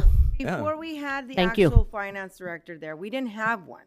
So it was actually worse in the past. It's just now, you know, it's gonna be a little bit of changes gradually. It's not, you can't expect everybody to know what they're doing, especially if we didn't hire the qualified people that are expected to be hired in those positions. Because pretty much everybody in that department has never worked in finance. Everybody in that department has never worked in city governments, financial. All the employees, none of them. And I've been here for 9 years, and I can tell you that not one of them has ever worked in finance in any government agency. So that is why it is important for us to hire people that are capable, because one person can't do it all by themselves either. We're not going to expect you on a part-time basis coming in to help, you know, to clean it all up and everything's going to be fine under you, because you still need everybody else that's in there to know exactly what they need to do to help fix that problem that we've had in the past. Well, we've got a couple girls in there that now have experience. But not in government. Yeah. No, I don't want to say Well, names, right but now, we don't. Daryl, like No, you we said, don't. and we want to thank you very much for commenting for who's working on it right now is being pretty good at it and pretty understanding for you to work with more easy. And that's a big applaud for that person, because this has been going on since before March. But at least it's making it more comfortable for you and easier. We're happy to hear that. Thank you, Daryl. I enjoy working for the staff that you have. They're learning and they're working. And And it's not to to th- take away from that they're not good staff, because everybody's trying their best. But what I'm saying is that you do need to have qualified people. It's like Right. if you try to get somebody to do a job, let's say a real serious job like being a doctor, you can't just do it because, oh, I just want to be good with people and help people out Right. and do my best there, and you're going to be able to accomplish that. You need people that are experienced and qualified to do that job. Otherwise, we're going to have this problem all the time. That's why small towns always have that problem, because Right. we don't hire qualified people that have that experience, and not just experience in doing finance, because they could be out there doing finance in other private sector, but that doesn't mean you could be able to do it in government, because it's totally different. Right. And we have to let them do their job, Daryl. We have to let them do their job and not go in there and tell them, do this, and do that. Because you get them confused, the paperwork goes wrong, and what have you. Now, if you let them do their job and do what they're supposed to do, like what we're going through right now with this person, that's good. Okay. Yeah. So then, is there any other questions so I can close that all up? Okay, go ahead. Sorry, sir. I come with my paperwork all the time. So thank you. Janie, you and Kathy, you brought up a really good point about taxpayer money and knowing where our money goes. However, with that concern and with that statement, it really bothers me that nobody brought up October 5th on the check report, $130,000 going out and for a settlement. Nobody questioned that. And that was a fault of somebody. Did anybody ask whose fault that was? That's taxpayer money that probably the city didn't have to pay on a default settlement. Did anybody bother asking for $130,000? My question is, our settlements are confidential. How do you know? But they're in closed session. Again, did you read the check report? No. As I just But are you stated, listening? on the check report, October 5th. I know you're Alma's supporter, but please calm down. No, don't you All start I'm with me, telling Missy. you Don't you is start with that- me stating that I'm representing somebody. I'm representing down. what you should be doing and worrying about the taxpayer money that you keep saying. Yes. I'm it's questioning it. not- Where are you questioning it? Well, who were the ones that And voted? on top of that, the last meeting of October 19th, did you question $99,000? Where did that go? Why was that paid out? Did you question? You care so much about taxpayer money. Wow, why are you barely bringing it out? If it happened I since wasn't then. here October 19th. That's your I responsibility. wasn't here not mine. October. I wasn't here on the 19th. Your either. responsibility, Okay, not you mine. don't need to go back and forth. Yeah, don't. Stop. Your responsibility. I wasn't here. You're sitting up there. You were elected. You get paid $795. She shouldn't be yelling. So you Oh, 'cause this should one be started to watching get it. her ass- Yes, you did. Yes, you did. So don't Just come bring at it me. notch. Where Go was ahead. I? Sandra. Sandra, please. You don't talk to me. Sandra. Don't talk to me. Please, Sandra. You Now, don't talk to because me. everybody- I'm addressing the council. No. Don't talk to me. Okay, go ahead, please. So Bring it. to me, Please, that okay, well, Humberto did it and it's okay. Look. Go ahead. Please bring it down, please. Okay. Shh, I know. So for me, when I hear these comments that we care about taxpayer money and you don't question something when it's on the check report and there's a clear explanation that says settlement for solar, why? Did anybody question why? Where? Because they know why. Because they know why, but the public doesn't know why. And isn't that who you're serving, the public? Aren't you trying to be transparent as you state? Sandra, a lot of times when we get our stuff, like the mayor has mentioned before, we go in prior and ask questions. So it might not be said here, but we do go and we already speak to. asked. And that's great. I'm glad that you, okay, so if Ju- you're. I'm just if- throwing it out I'm there, glad. I'm glad that you're saying that. So if you do question it, again, you talk about transparency. Wouldn't you want the community to know, hey, we had to pay out $230,000 of taxpayer money because we defaulted on a contract and we're paying a settlement? And I mean, And that was done before us, before we came in, but like Diego But said, again, that's we not my do- point. No, The point no, is, but- and this is and- where you guys and that's- dance around and I get that's frustrated where- because that's you where guys it's good dance for you- around the that's good question. for you to ask. Let It's good her- for you let to her ask, finish. you know, and I Inter- really don't want you interrupt guys her to anymore ask, so and she you can can finish, ask. and we can You go on, should move on ask. to somebody else. You should ask, because you have every right Janie, to ask. Please let her finish so that I can Yes, move on I'm to listening to somebody her. else. Thank He's you. listening to Okay. me. Go ahead. I Are you? Yes, Move no, it please, along. go ahead. And I want you guys to ask those questions. Like you said, and like Diego said, we already asked, we already know. That's why we don't question it. But for the residents, when you see stuff like that, please ask. But if I'm not Please here, that's ask. where you guys are elected by people. We already know. But it doesn't matter if you know. You keep saying transparency. We want the information to get out. But yet, But it wasn't. that and is it was done- concerning when it's $230,000 and we have a city manager that's supposed to man these. Mm-hmm. And if you don't follow through on requirements and guidelines, and that contract, who does it fall on? Not the city manager that doesn't care. It falls on everybody who pays taxes within this community, whether they buy a burger, whether they own a home and they pay homeowners taxes to the city. That's what concerns me. That's why I get upset, because you all sit up here and say stuff and that's not what happens and that's not what comes across. So it does irritate me. I have people that live here. I pay here. But you're, I do too. You're We do also, too. Sandra, you're also saying that you want us to be transparent, but at the same time, do you really want us to go through every single? Yes, check that's and what say you it get out? paid $795 I'm for. saying to say it out. Yes. We go through it ourselves. So is what I'm say it trying to- out. If you go through it and you see something, isn't that your responsibility to point it out? Like I said, we do go and we speak before meetings. It's not just you. It's everybody out here. And It's if, not just and if you. everybody's concerned just like you are, That's they not can come true. and- People work. Just like you've told me, you're Exactly.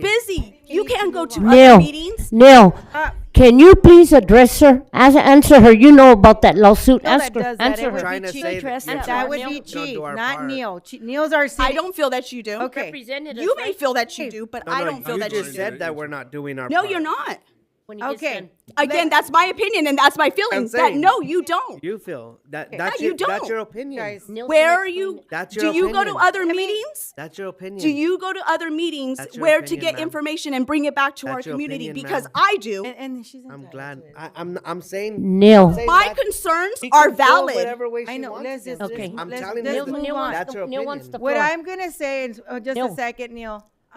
First of all, when there is a situation that's happening and people are getting loud, it's not Neil who is the one who is supposed to interject and stop that behavior. That would be Chief. You address Chief No. and ask Chief, because Chief is this is the reason why we have law enforcement here. And Neil is just he's our city attorney. He's here for legal advice. He's not here to stop debates or stop arguments. That's not his job. His job is just to Yeah. help with legal matters. That's why we have a city attorney. Our chief of police, I know it's hard for chief sometimes to interject because it's getting chaotic, but that is what we have him here for. So whenever you have a situation of something's happening and if someone's getting out of control, you address the chief. Thank you. Okay, now Neil, please explain to her about that, since you settled that. Explain to her. It's okay. Thank you. I don't. No, need no, it. go ahead, explain it. You did. Yes, the council settled that. You recommended, Well, I didn't let- recommend anything. let me, I was here with the last council. Again, tell my her whole from the concern- beginning again, that they again, were to bring paying, that back- they were. Mayor, if I may. Okay, go ahead. Just Go ahead. Go to ahead, Neil. clarify Go it ahead. for her. The council entered into a settlement agreement of a lawsuit that was filed against it. That settlement agreement is not confidential. When they approved the settlement agreement, we announced the fact of the settlement in open session after the closed session in which we approved it. That settlement agreement is a public record. There's nothing confidential about it. I'm not saying that. Well, that's something someone Kathy was said saying. to you. Yeah, well, she's wrong. And it's not confidential. It's out there in the open. It's a settlement agreement that called for, I believe, 3 equal payments annually, $130,000 apiece, and that's it. And the settlement agreement, if you wanted to ask about what's this $130,000 for, we would have told you. This is pursuant to this settlement agreement right here, and we would have given you the settlement agreement. Yeah, and Not a problem. just to also inform you and the public, the reason why it was also settled is because payments were never made. So yes, we defaulted on that agreement, and that is internally was never, staff never submitted or sent the checks out there to them. Well, and I'm assuming that's why on the 19th agenda with the check report attached, it does show the 99,000 and it does break down the various different months of back pay. So again, yes, but my my whole point is that it's continually mentioned up there that we're being transparent and we want people to know, and we, we care about everybody's tax dollars, where they go, but yet you're not disclosing the information. You may have questions and get your questions answered, but what about everybody else? Why isn't it out there? And that was done before we even started, Sandra. Again, And I'm And he talking, just wait, said that he- We're starting. wait. It may have been done before. That settlement and that agreement may have been done before each one of you got up there. However, the check reports and the check that went out, they weren't done before you approved them. Well, that's what we asked. But What- again, do you Thank you. provide the information to the community? No, you don't. The payments were being made. Hello, please. If you would quit saying Clovis. that, that would be so great, because again, if you're worried about paying all these back bills when you paid the $5,000 to another attorney office that became a huge deal up here, why wasn't this paid? If you're worried about the rears and you're paying back bills, but this wasn't paid until now. So again, just please quit saying that, because it really is a lie, and you guys continue to lie and lie and lie, and it's not fair to everybody else It's out a lie here. in your opinion. You got the right. Need to move on, so now we Just can like move where you on live. to Rachel Castillo.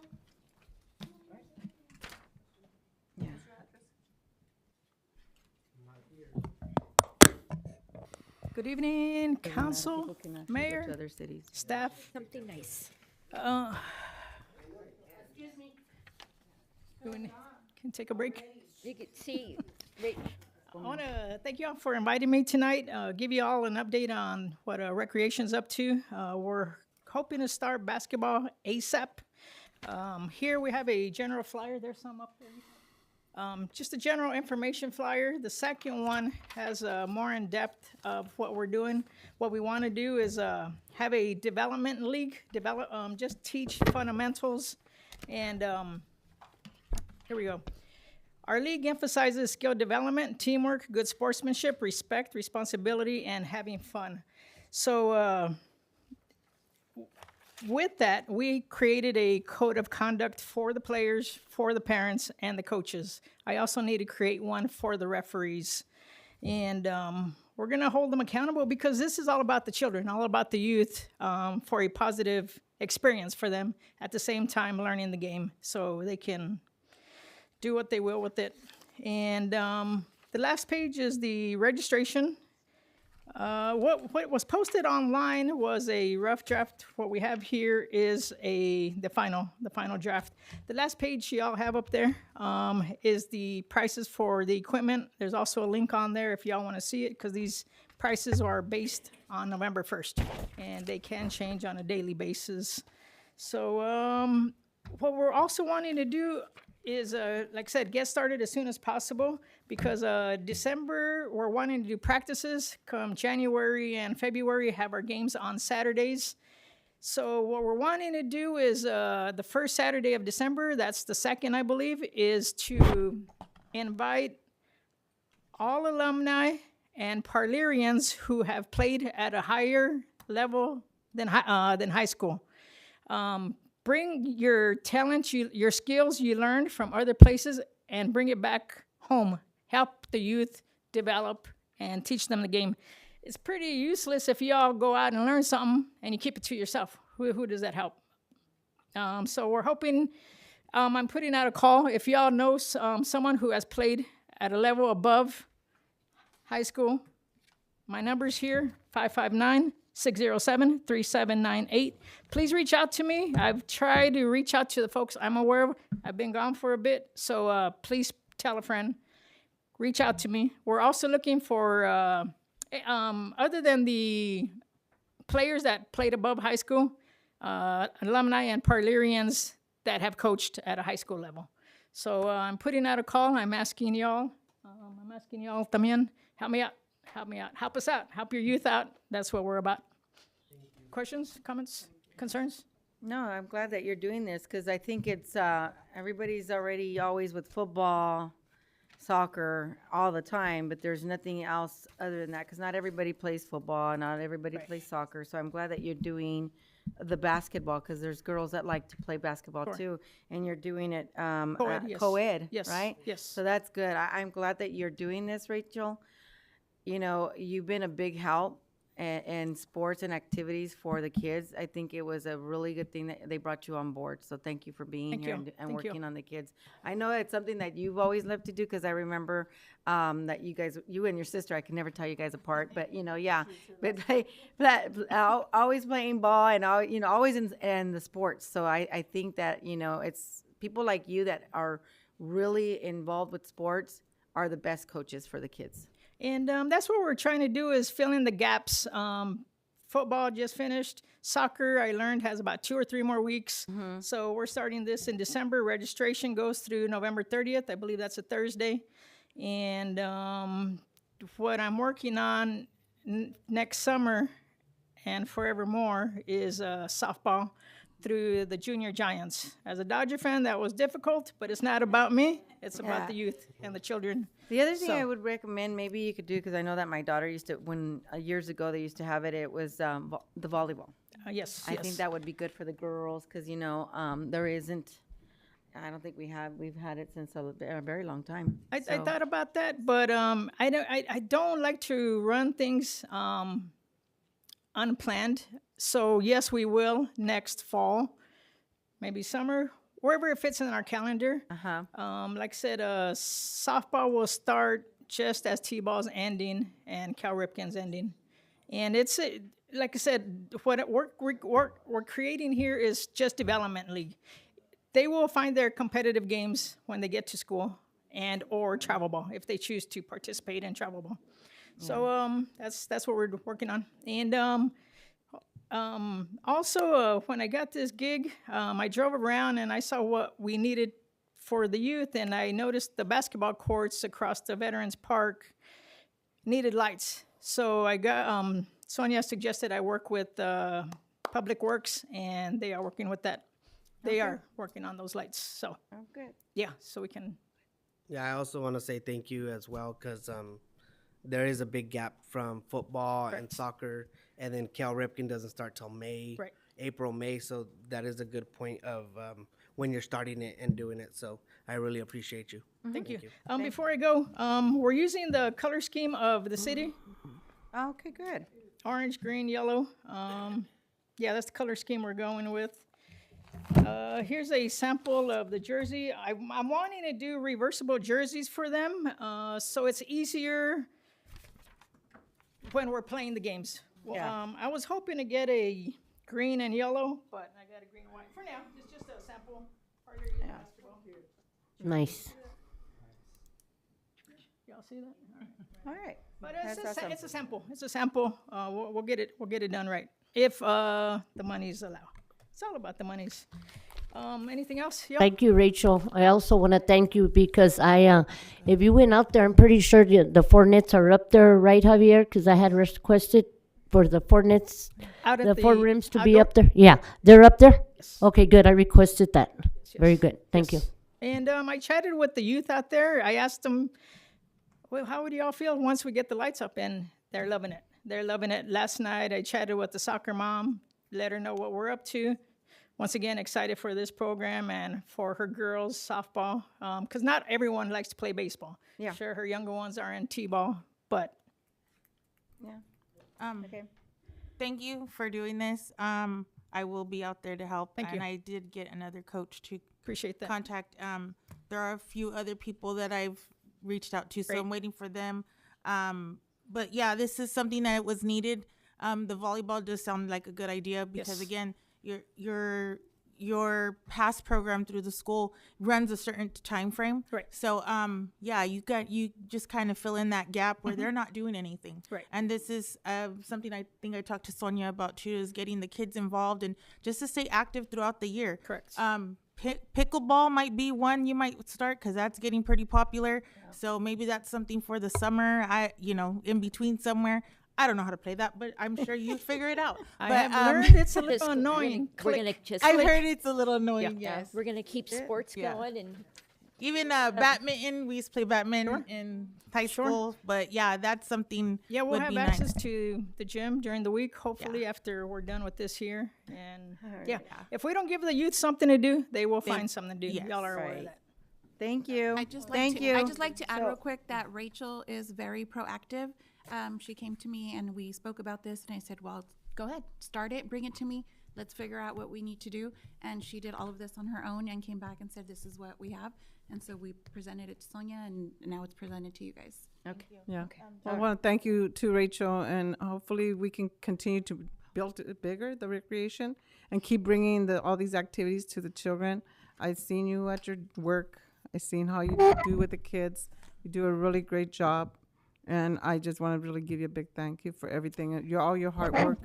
Yeah. And also Jennifer, I know she works with the kids too. So hopefully, between both of you guys, we can build our recreation department bigger. That's and the better. Thank idea. you. Thank you all for your Thank you. support and the community as well. Appreciate y'all. Thank you. Good night. All right, so now we move on to consent calendar. Is there any item from the consent that would like to pull? Yes, item number 4, 5, and 6. Okay, any other item from council? And it's just for discussion. At least we say it in a positive. Any from the public? I'm sorry, what was Did you want to pull any item for the public? 4, 5, 6? Ok, ¿está aquí en la agenda usted? ¿De quién viene representando? Las venimos el lunes, la señora Eva nos dijo si queríamos venir a una junta, estamos sobre el salón para el evento de alcohólicos. Oh, sí, aquí está. Ajá. Ok, ya sigue ahorita. Ajá. Okay, so, let's start with 4. Yeah. Yeah, I just, again, because of taxpayers' money, we do care and stuff like that, but we're trying to give out everything for free, and I just wondering if there's a way that we can charge, or even if we don't charge the full amount, give a discounted amount, because we do have to pay people to come open, so that is coming out of our pocket, and yes, we do care about the taxpayers' money, again. So I don't know if there's somehow, some way that we can put it to where we charge them something and we could get something for it comes into the city, or at least where it covers the workers and stuff like that. Because again, like I said, we're just giving out stuff for free all the time. I don't see a lot of people going and getting stuff for free in other towns, and yet that's why they always come to us, because we will give it for free. And I think we should run our city like a business where, maybe they don't have to pay the full price, but pay something. Like I Okay. said, we pay our employees to open up and turn on stuff and be out there clean up. So I just want to make sure. And I do believe that este programa de Alcohólicos Anónimos estaba en otro local antes, ¿verdad? Puede llegar estaba en otro local antes, ¿verdad? We're on. La Fresno y la Ceri, que creo que es. Okay. ¿Y qué pasó con ese local? Porque yo sé que el año pasado vinieron también porque... They come every year. Ahí rentábamos, nos rentaban ahí. Okay. Se quemó el local, no se quemó todo, pero ya quedó, ya no quedó expuesto para, ya no pudimos estar ahí, la ciudad dijo que ya no podíamos estar. Porque estaba mal el lugar. Entonces, buscamos otro local, que es donde estamos ahorita, aquí en el 736 de la calle Fresno. Ajá. Ajá. Nada más que nosotros somos una comunidad somos alcohólicos, somos personas que estamos tratando de dejar de beber drogas, y estamos ahí también esperando a las personas que manda el juez a Alcohólicos Anónimos cuando los agarran tomados, están ahí por unas firmas. Sí. Yo sé, ese programa es para que la corte les dicen y tienen que firmar. Nosotros hacemos, cada año hacemos un aniversario, y en ese aniversario damos una junta al público hablando lo que es la enfermedad del alcoholismo y la drogadicción. ¿Y este evento va a ser para qué? ¿Es nomás para tener, para tenerlos allí, los que tienen que asistir? Es una junta familiar, nosotros hacemos para la comunidad. Para toda la comunidad, todos están invitados. Es para una junta donde se les dice, traemos personas de fuera de aquí de Parlier, que vienen a hablar de la enfermedad del alcoholismo y drogadicción. Entonces es un evento para apoyar y ayudar a los que tienen este problema. Sí, No reciben fondos. Nosotros no recibimos fondos. Okay, so they Nosotros don't even lo get que paid. hacemos es cada día que tenemos la junta, sesionamos los 7 días de la semana, de 7 a 8:30 de la noche. Pasamos una canastita diario y cada quien le pone lo que tiene, $1, $2. So es voluntariamente. Y Es con voluntario. eso- Con eso nosotros pagamos la renta del local, pagamos la luz, que en este caso nos están cobrando 600 de renta cada mes. Y esta vez está pidiendo que no les cobren porque tienen fondos o no tienen fondos. No, pues nosotros no tenemos muchos fondos, ¿verdad? Pero de todas maneras nosotros si nos cobran tenemos que hacer buscar la manera de buscarlo. So I don't see the problem, and this is a service to the community. I get what you're saying, and we should stop slowing down on that. But this here, esto es algo importante porque están ayudando a la gente que tienen este problema y también es voluntariamente. No te están pagando, no están recibiendo fondos. Así que yo entiendo la necesidad que sí se tiene que hacer porque muchos necesitan esa ayuda y si ustedes están allí en el día que en vez de estar en otros lugares donde puedes disfrutar, estás allí ayudando a otra persona. Ese es tu Esperando a las tiempo. personas que vienen Yeah. con el problema. Sí, eso es algo que es muy bueno de ti y estás tratando de ayudar. Así que para mí no hay problema, pero tenemos que votar en esto. Porque yo no tengo problema de ayudar a él nomás estaba preguntando porque tenemos otros que vienen y piden que también no les cobremos, pero esta situación yo digo que sería un poquito más diferente. Y también nomás porque es desde las 8 de la mañana hasta las 11:30 de la tarde. Es que nosotros tenemos que traer todo del grupo, las sodas, aguas, todo lo que damos, ¿verdad? La tribuna. It's part of the setup. Y tenemos que traer las They cosas set up all in one temprano, day. pero cuando nosotros All ya in one day. empezamos que se sirve la comida es como a la 1 de la tarde, de 1 a 3 de la tarde. Pero para eso tenemos que traer las aguas, adornamos el salón, ponemos globos en el salón, ponemos las mesas, ponemos las sillas, por eso es que pedimos que se nos abra de temprano. El lunes yo ya traje la carta donde ya agarré los security y agarré la aseguranza. La aseguranza. Ya la tengo. So as long as they have that, Se la di a la señora that's my Eva. next. A la señora Eva thing le too. traje todo el lunes ya. Okay. The reason that information is not on here for any of them is because sometimes it has like personal information. So Yeah. I told Eva not to put it on with the packets. I said her So name, she's sorry. getting everything But else. I told the employee not to put it with the packet, but we do have them and we have everything before they have the event. Okay. All right. So any other questions? Not on 4. No? Okay. Entonces, ahorita vamos a votar en eso. Voy a seguir con el próximo que está en la agenda. Which one is the other one? Ajá. Number 5 is just the same thing.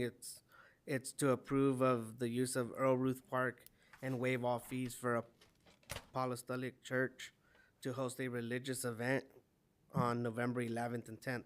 Again, it's just giving out they're probably going to use electricity, stuff like that. I know there was an event last month that we were trying to give it for free, and I did the due diligence that I didn't have to, but I did, and paid for everything, which was the insurance and the electricity.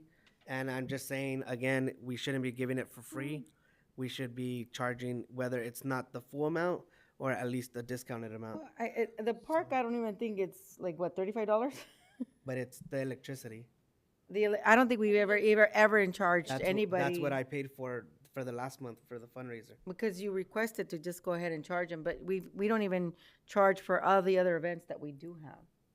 And again, we should be charging. That's But my we point. don't, but is- these are other, I don't want to get started on that, but anyways, yeah, other events. And so to me, for a church, I don't have a problem with it. You know, it's again, for the community, it's a church, it's a nonprofit.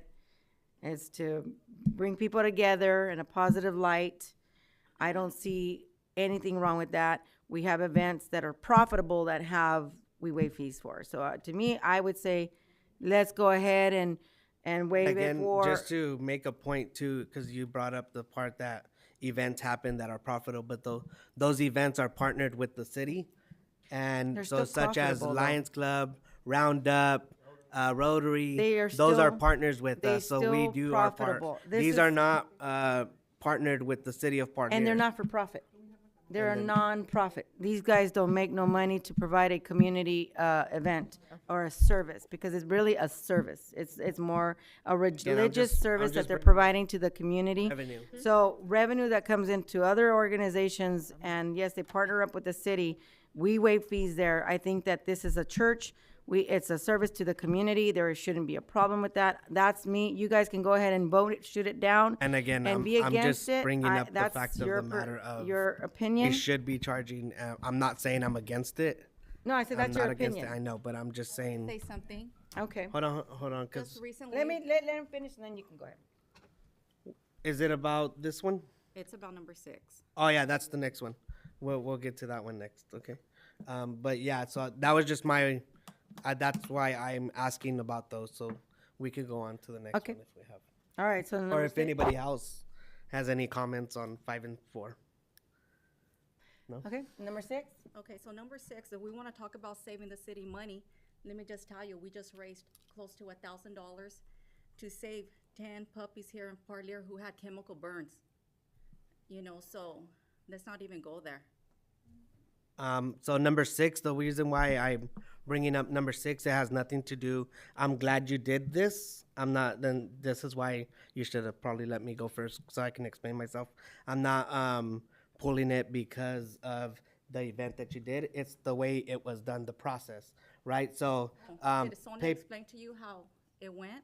no, the exactly. process? And this is why I'm bringing it up, so that way, if you just let me finish again, I asked for your application for the venue and the insurance that you need when you do events, which is the $1 million insurance, excuse me. Right. And that was not put in the agenda when I asked for it. I know certain Yes. times we don't do it, but again, I still haven't got that information, and that's the only reason why I questioned it. And it's not about your event and what it is, but the way the city should be ran is if we're gonna do an event, you should go to City Hall and fill out an application, and then do your insurance and do all that stuff. She Which- she did. Let me just get Sabrina to. Sabrina wants to say something, and then we'll go with the next person. Okay, go ahead. When this was brought up that it was going to get brought back, it was said about to fill out the application. I think my only concern was the insurance, which I know you do have insurance. That was my only thing, like only because of the liability of the city in that thing, because it was scary. I probably would have ran into the wall or something. But I'm just saying that was my question regarding that. I think we did talk about that. That was the only thing. I mean, I heard all the fun that was going on down there. It looked awesome, but I would never step in foot into that. But even people were asking where it's at. We were sharing stuff. So again, it wasn't about not being against it. It was just about the liability for the city, and I knew you had it. So And I think in We her collect- we defense, did so collect it. in her defense, she did ask at the last meeting that we were here in front of the council about this, and Sonia was supposed to get it on here so that we could ratify it. Now, if the documents that were required for her to fill out and the process that was supposed to be done weren't done properly, that's no fault to her. It was Exactly, done. It that's what was I- That's exactly what I'm again saying. goes back to an It's internal problem that we exactly what I'm continuously saying. have. it was done properly. It's just it's not on Okay, here let because me- of let- personal information. yeah, No. But we're not talking about because and real go ahead. quick, because it's No, not no, on it- here it as a was done ratification. properly. So can next time it be done as the ratification? Because we did discuss that last time, to put it back as to ratify it. It's not on here, and that's Okay. again the Can we add that to the minutes, please, Dorothy? yeah yes, to ratify that. number 6 as a ratify. Brenda Prado from Kingsburg, but I do have family here in Parlier. I'm allowed to speak, right? You're always allowed to You speak. can, everybody. And Texas. The other thing I just want to say is, even if you're not from here, it's a public meeting and it's open to the public. I'm here more than I'm at home. Yeah, so you're fine. You're fine. I do, especially Burger King, but let's not talk about that.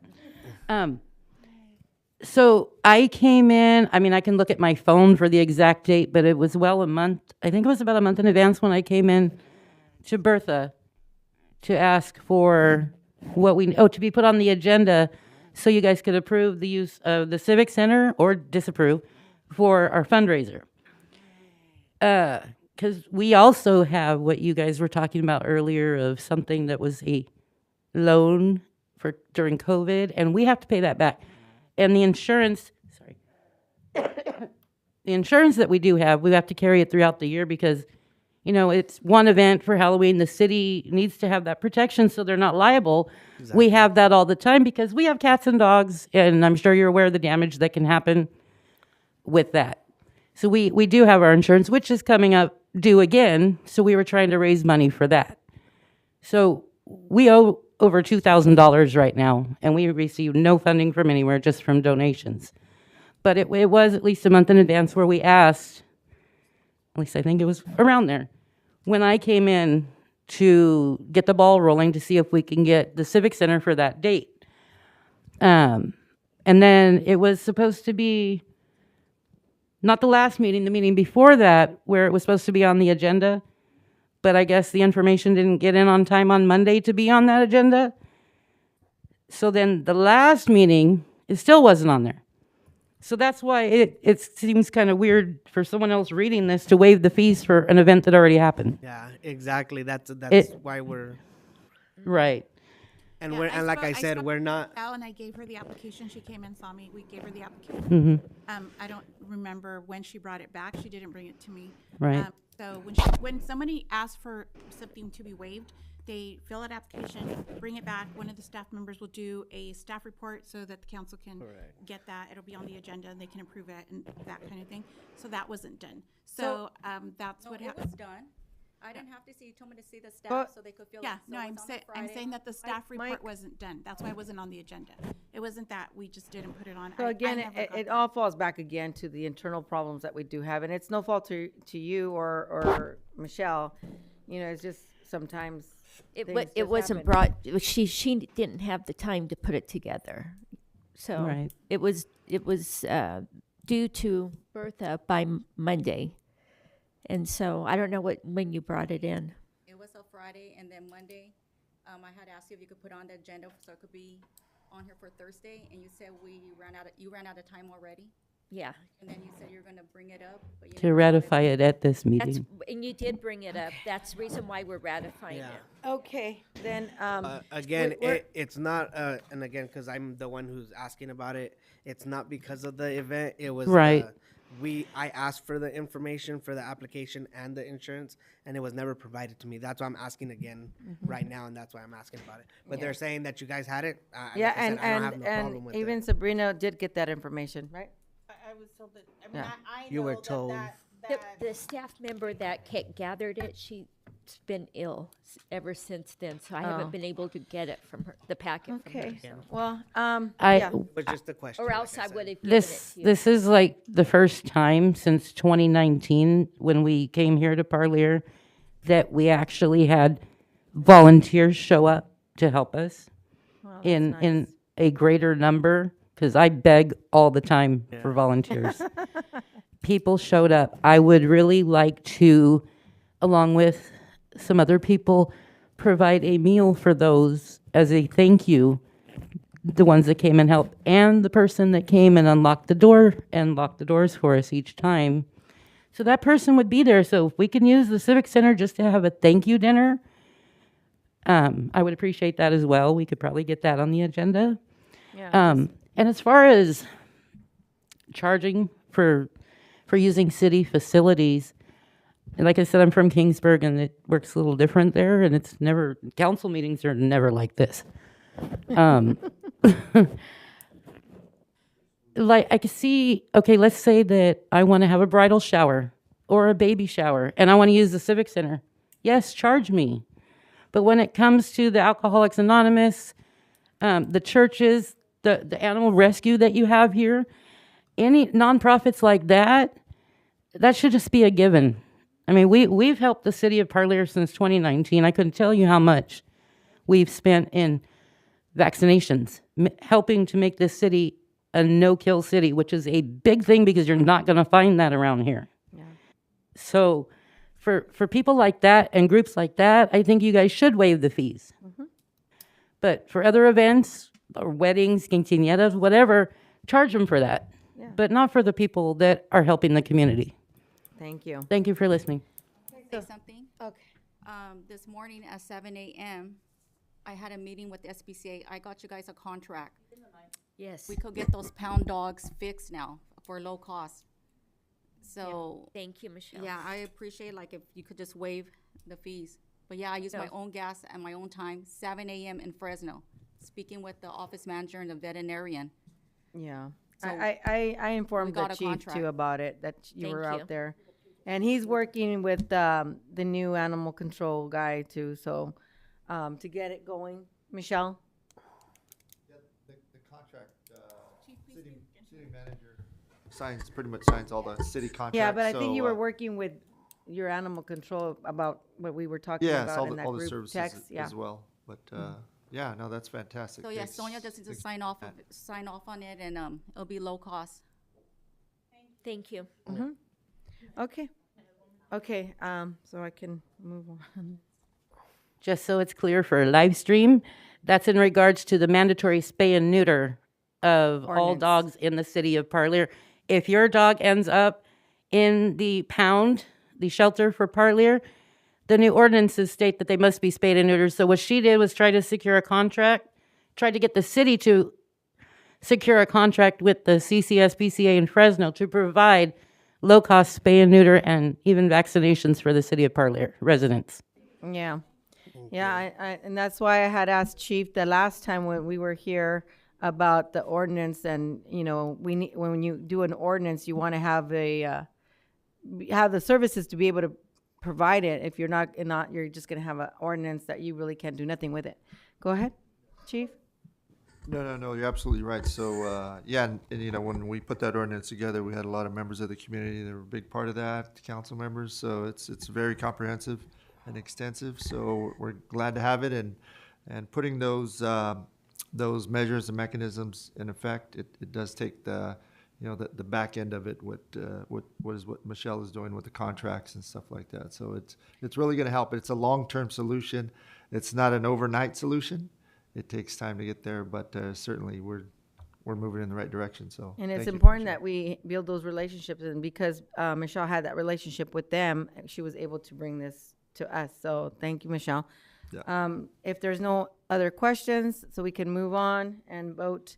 Do you want to vote all together or separate? No, they're good to me. I Okay. said, I just Yeah. had those concerns. It Okay. wasn't never to be No, against them. I just want to make sure so that way. I'm just clarifying it because it does sound like I'm against it. I'm not against No. it. It was I- just my concern that I brought up.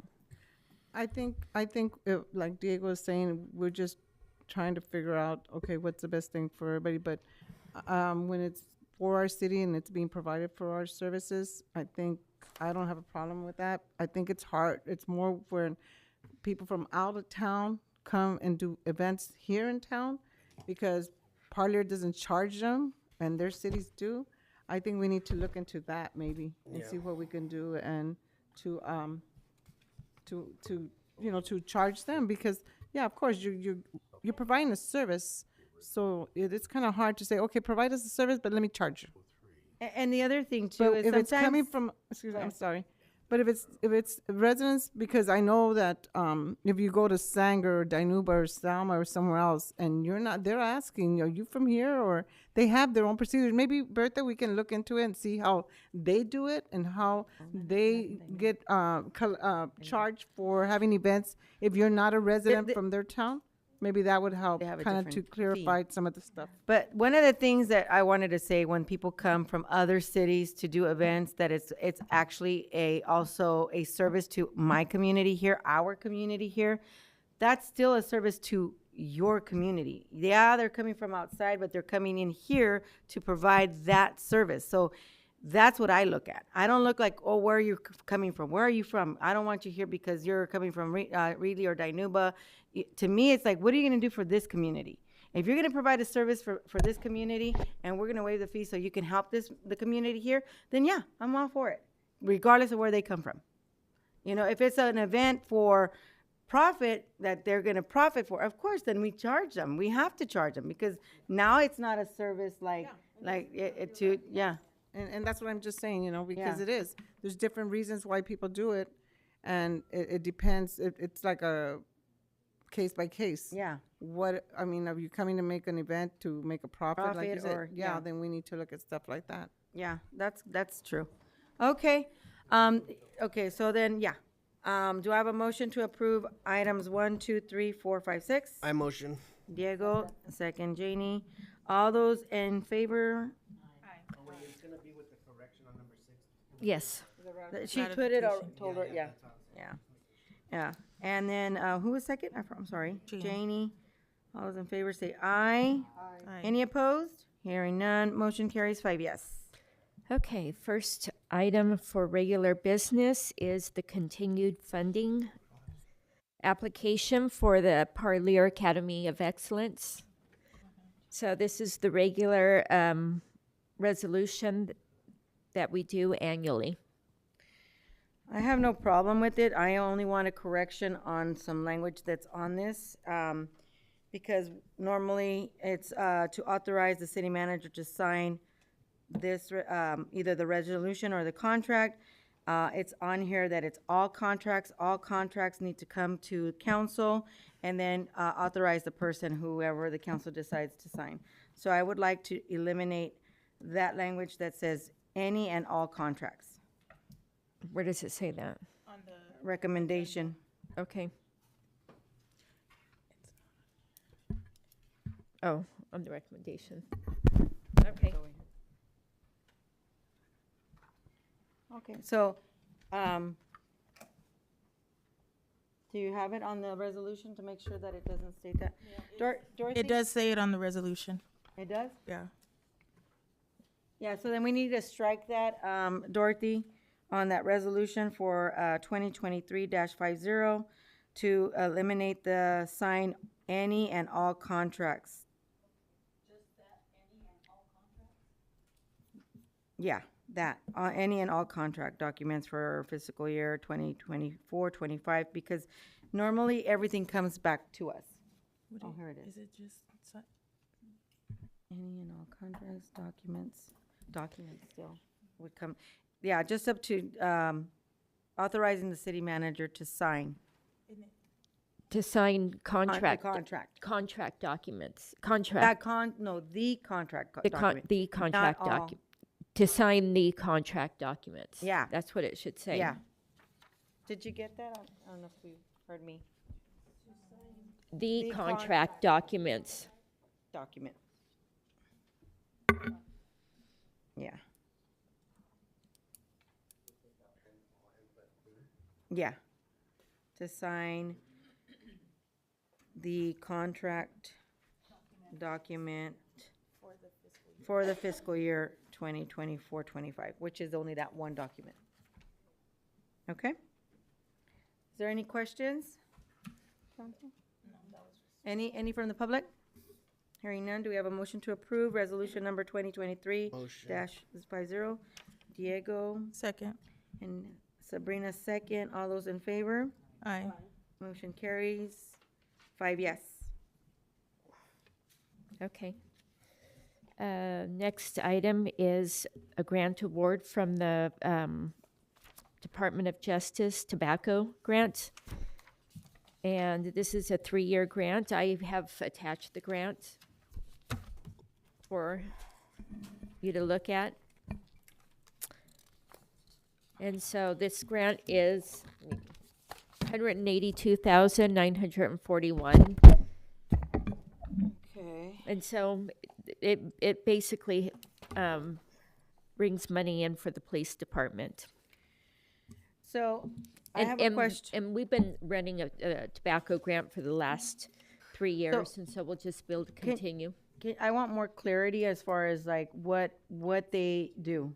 Like what are they gonna do with this grant? Not to pay for overtime to patrol in the community, because you can't do that. No, that's why I attached it to give all the information as to what.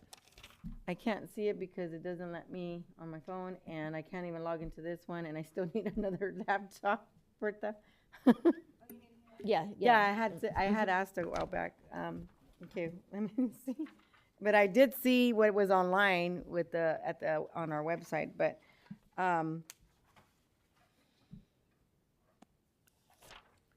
so, My question is, we've had this grant for how long already? 3 years. Okay, so what school outreach has been going on? So the only outreach that this grant right here, we haven't done this part, this right here, we haven't done this before. This is something new. Okay. What we have done before is we have gone to the retailers and done like retail. checks. Mm-hmm. I've seen that. Okay. But So I this know is that it's something a large new. amount, and so, you know, you do only those so often. So to me, it's like, okay, what else is also, you know, required for them to do? Because this is where you don't get the documentation that's necessary when you're submitting for that grant. And this is why I'm asking too, and I was talking to Sabrina about it. We need to make sure that they cover what's required, because when it's time to submit for reimbursement, that's when you have the problems, because you don't have the proper documentation that backs up what you're wanting to get reimbursed for. Well, the last tobacco grant we've didn't have any issues at all. Okay. Well, Um, I would like to know or see. What I would like to see an update each year, or maybe every 6 months of what we're doing with these grants. Sure. Only because I've had school officials ask, what's being done for outreach, especially that we have the cannabis businesses in our city. And I know that we are getting some money with that, and that was a question I was gonna ask for you, but I know it says on here school outreach. So just, you know, kind of give us updates on what these monies are being used for, especially this grant, and then any other monies that are coming that we're getting from the state, you know, with that cannabis money that we're supposed to be getting in. But I did get those questions asked to me. I did not relay that question, but I am now, just so Thank that you. because I see this on here now. Yeah. But yeah, that was my. And the other thing, maybe it would be more for Chief. You are aware of what they're assigned to do when it comes to these grants, or or is it your sergeants? The sergeants would be the one. Sergeants that are in charge of those grants, so a lot of like what we did with DUI operations, Yeah. so impaired driving, that has to do with cannabis. There's the cannabis grant that we've used to fund that, to fund police officers, the officers' overtime and what have you. Also for literature, so we had a number of funds that were allocated to print out this professional literature that we hand out. So all of our events, like the Halloween event, the Red Ribbon, all that, we hand out all of those pamphlets. So that's part of And the that covers outreach. it, yeah. It's Yeah. educational. And then all of the block parties and all that, those are all of the literature and pamphlets, educational and informational for the community and the kids, parents and kids as well. So what maybe we can do, Chief, and you can talk to your sergeants about this, but, you know, I know that a lot of the stuff is required quarterly. So maybe they can come and give us an update quarterly of what they've done with those funds. Like, okay, when we were here at this day, we did this event, or we did a check for tobacco in That's the a great store. idea. And Yeah. update us like that, because that way, at least we hear from you guys Yeah. and knowing exactly what they're doing out there, because this is, again, why a lot of the grants that we had in the past were not reimbursed because of backup that was not ever provided. Right. So Okay. maybe if you come and have Yeah. an update for us every quarter, because those are when you're actually Yeah. submitting documents. We can do a brief presentation and go over Yeah. where those fundings went and Yeah. what we did and what was the goals and objectives and all that. Yeah. And just not for us, the presentation, but for the community to hear for themselves as well, and just so that we're informed and when people ask those questions, and again, to just have communication both ways, on what's going on with the community. And yeah, like Janie said, it shouldn't just be one grant, it should be all grants that we're getting Oh, yeah, an I'm update asking on. about all grants.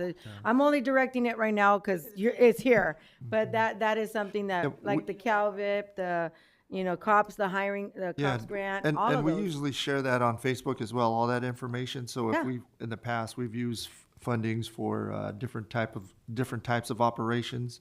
All of our block parties, our outreaches, anything that we do, Of that we we do pay through we grants. share that all on Facebook. So we can also incorporate verbiage in there regarding the grants that funded that. Sometimes we do include, and it's required with like OTS, that OTS funded this grant and what have you. Mhm. So, but we can Yeah. also bring it to the Anything council. that the police department does extra and on top of their police duties, anything extra is all paid And it through has grants. to be not on their regular duty. Right. Like if you're, Yeah, their if they're on regular duty, they can't do this and get paid No. under that grant No. because that you cannot No. legally do that. No.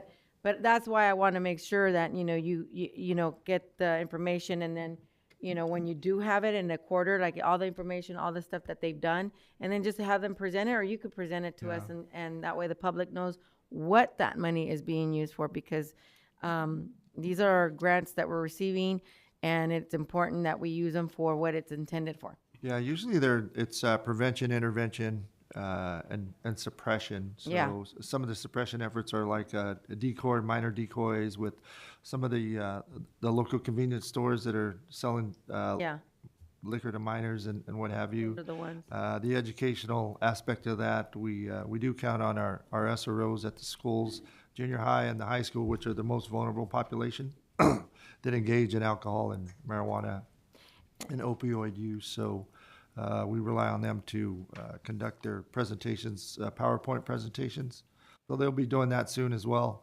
The tobacco grant it really supplements the income there and our ability to just expand everything that we're trying to do with safety for the kids. Yeah, and for I the think youth. the one with the marijuana, it's really important that at least they check the dispensary at least sometimes, because there has been in the past where I even believe Kathy would always complain, saying that they were always smoking marijuana in the back, that they would purchase from the cannabis store and then go to the back and smoke, or be out in the parking lot and smoking. So that is what you can use those funds for, that, so that way at least you can regulate that. And also making sure that they're following what the state Department of Cannabis Control is required for them to do, because I know that sometimes I've gone to Family Dollar and I've seen, nobody really monitoring the door. There's nobody there at the door. And my concern is that people know what that is. Everybody knows that that's the cannabis store. And they're more likely, and you've heard of this in other cities where they have been robbed. And I don't want us to be reactive. I want us to be proactive and making sure that we prevent something from happening than waiting for something to happen and then, oh, hey, let's figure out a better way to do this. Right. And being that you guys check up on them will keep them on their toes. Yeah, and safety's the first priority anyway. So Yeah. we'll absolutely. And And I we've know I drive through there quite often myself, just to drive through there. But absolutely. And we've got a separate grant for cannabis. Yeah, we got the No, cannabis I'm grant. just saying, like, Yeah. all the grants that we have, like, for specific ones. Mhm. And because Sabrina mentioned that's what she was getting asked too. Yeah. So I think that we should get an update and everybody know what they're using those funds for. Sure. Yeah. Absolutely. For the record, Dorothy, I've never, ever said that there's smoking back there or anything. I don't even go to that area. That's just a you lie that was did. told right now to the constituents. It's I've never because- said it. If I would have said it, I would have gone to chief. You have said it. Now they're your best friend, so that's why you're changing your mind on what you say about them. But you did say it. She continues, now they're my best friends. How do Yeah. you like that? I'm not gonna say it just to say it. You did say it. And if Trina were here and Here we Diana go would again, tell you- people on live stream. You see how she badgers me? See that? She brings people to badger me and then she badgers me. I never said that. Okay, you could deny it. That's fine. Okay, so we can move on to the next item. Okay, next. so Oh, we- wait, are you going to vote on it? Oh, yeah, we need a vote on that, so. Motion. Okay, motion by Sabrina, do I have a second? Second by Diego. All those in favor, please say aye. Aye. Any opposed? Hearing none, motion carries. Okay, next item is The introduction, first reading of the ordinance amending the section 2.04.012 of the Parlier Municipal Code. You unanimously approved the reduction in your salary. That was on. You unanimously approved reduction of your salary from what it is to $500 per month. So I don't think there's much discussion to be had here. It just requires 2 meetings to get this done and in the ordinance. So do we need to make a motion? It's not a discussion, but I was reading on the actual ordinance number. It says just the mayor and council members, but it was supposed to be all elected officials as well. Does that include That's they're part of the council. They're part of the council? Yeah. All right, perfect. Then Yeah. that's just making sure. So, yeah, they're part of the Just wanted to- council. Yeah, no, they're part of the council. It's like that because that's the way it's originally put in your. The wordage is there, yeah, because we don't have like specific titles on there. So, yeah. Anybody have any questions? No? Any from the public? Go ahead.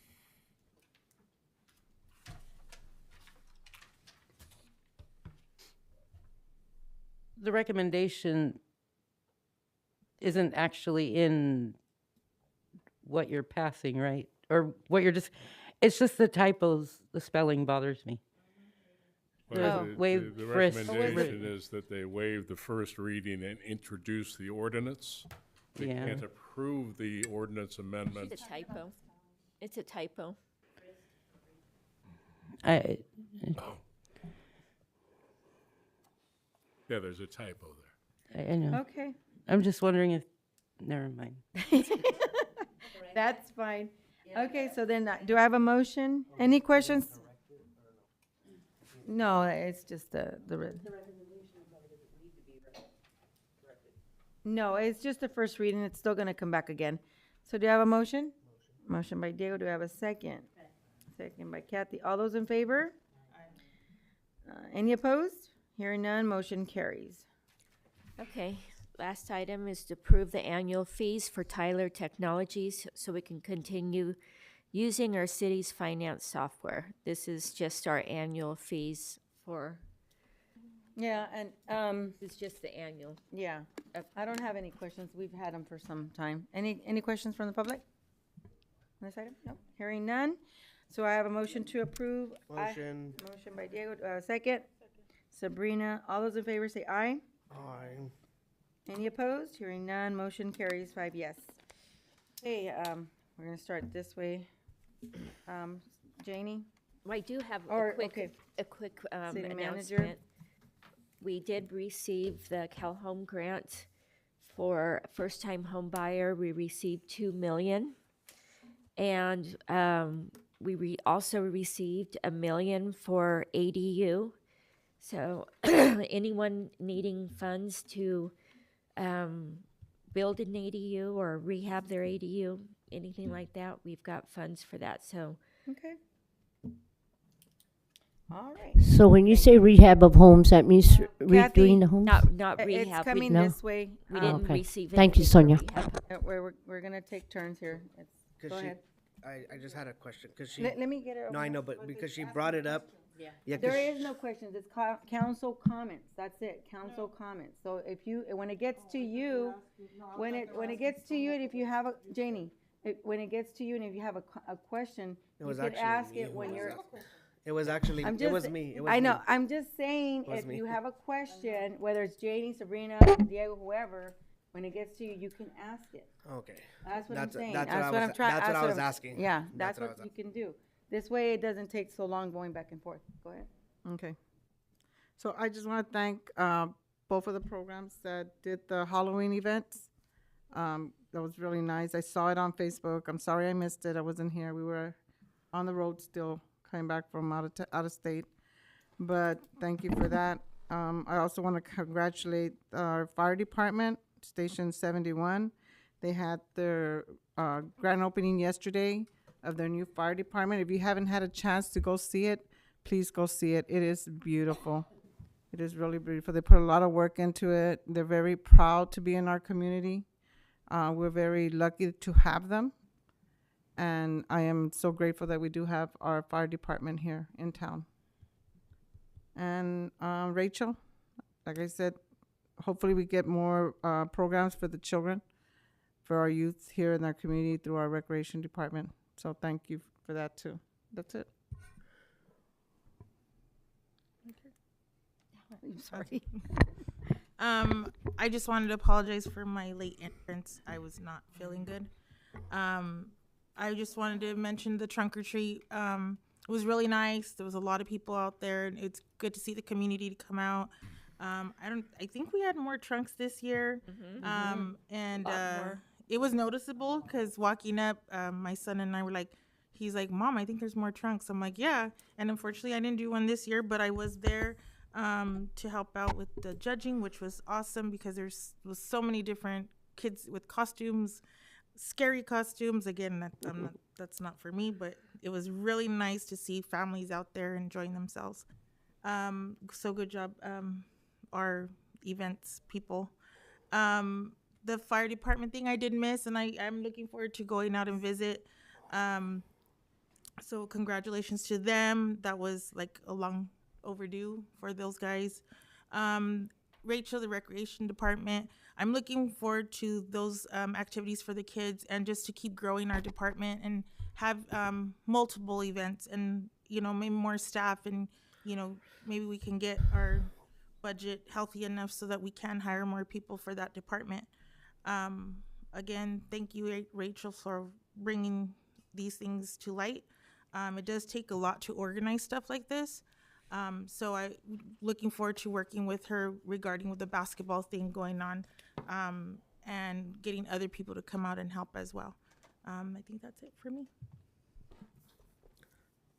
For me, just to ask the question for Sonia on the ADU loan, for the grants that we're getting or the loans that we're getting, is that going to be put on the website? How are Yes. people going to know about it? So it'll be put on the website. It'll be put on the website? We've got to first develop guidelines, so we don't have guidelines for Okay. the city. So Just want to make sure we'll that develop guidelines and I'll bring them back to you. Yeah, just want to make sure that we get it out to the public. That way they know and they can apply for it. Again, the fire department, I was able to be there. It's very nice inside, the way they did it, the layout. It was really awesome. The police department, I want to say thank you, Chief, for your presence out at the trunk or treat as well. I know a lot of the officers were out there and communicating with the constituents, and again, I just want to thank the police department for your guys' presence and being around the town. The trunk and treat, everyone who put it together or had a hand in it, thank you guys. It was really awesome. Like Sabrina says, Halloween is not one of my biggest things, and for my 3-year-old daughter, it's not her biggest thing either. So I didn't get to do a trunk because I'm not going to put her out there when she don't like it. Rachel, Ms. Castillo, thank you again for doing this basketball. It's really going to fill in that gap for kids. I know my kids, they're not very big in sports, which hurts my heart because I am. But I know this little stuff like this might get them to progress and maybe end up liking the sport. Again, I just want to thank all the council and everyone who's in here. Your guys' hard work to the city, it doesn't go unnoticed. So again, thank you guys. And that's it for me.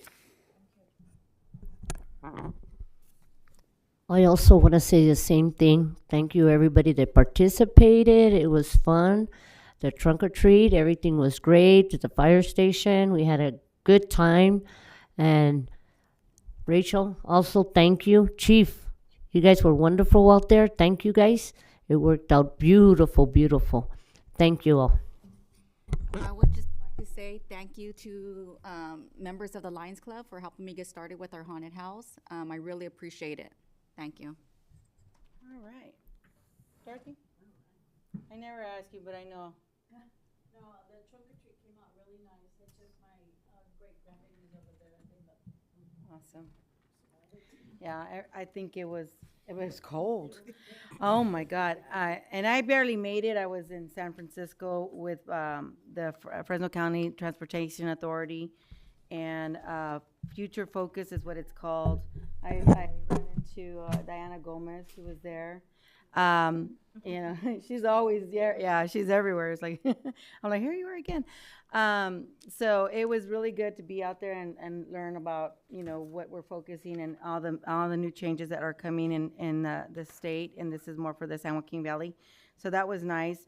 I barely made it back in time to be at the actual, I didn't think I was going to make it because traffic is horrible. But I was able to make it to the trunk or treat event. It was nice. A lot of kids. I think there's a lot more kids this year than in the past. So one of the things I thought of maybe, Chief, I know that there was a lot of them that were actually running out of candy. So I don't know if we could do this. I was just thinking about it that day. What if when they sign up for the actual trunk or treat, they pay a certain amount and we get the candy for them? This way, because I know they kept coming to the chief and asking for candy too, some of them. So what if we have like a fee and we put into the money to buy all the candy and we distribute it, give it to everybody, hey, you hand out this amount. And it's, because that's what they're really there for, you know?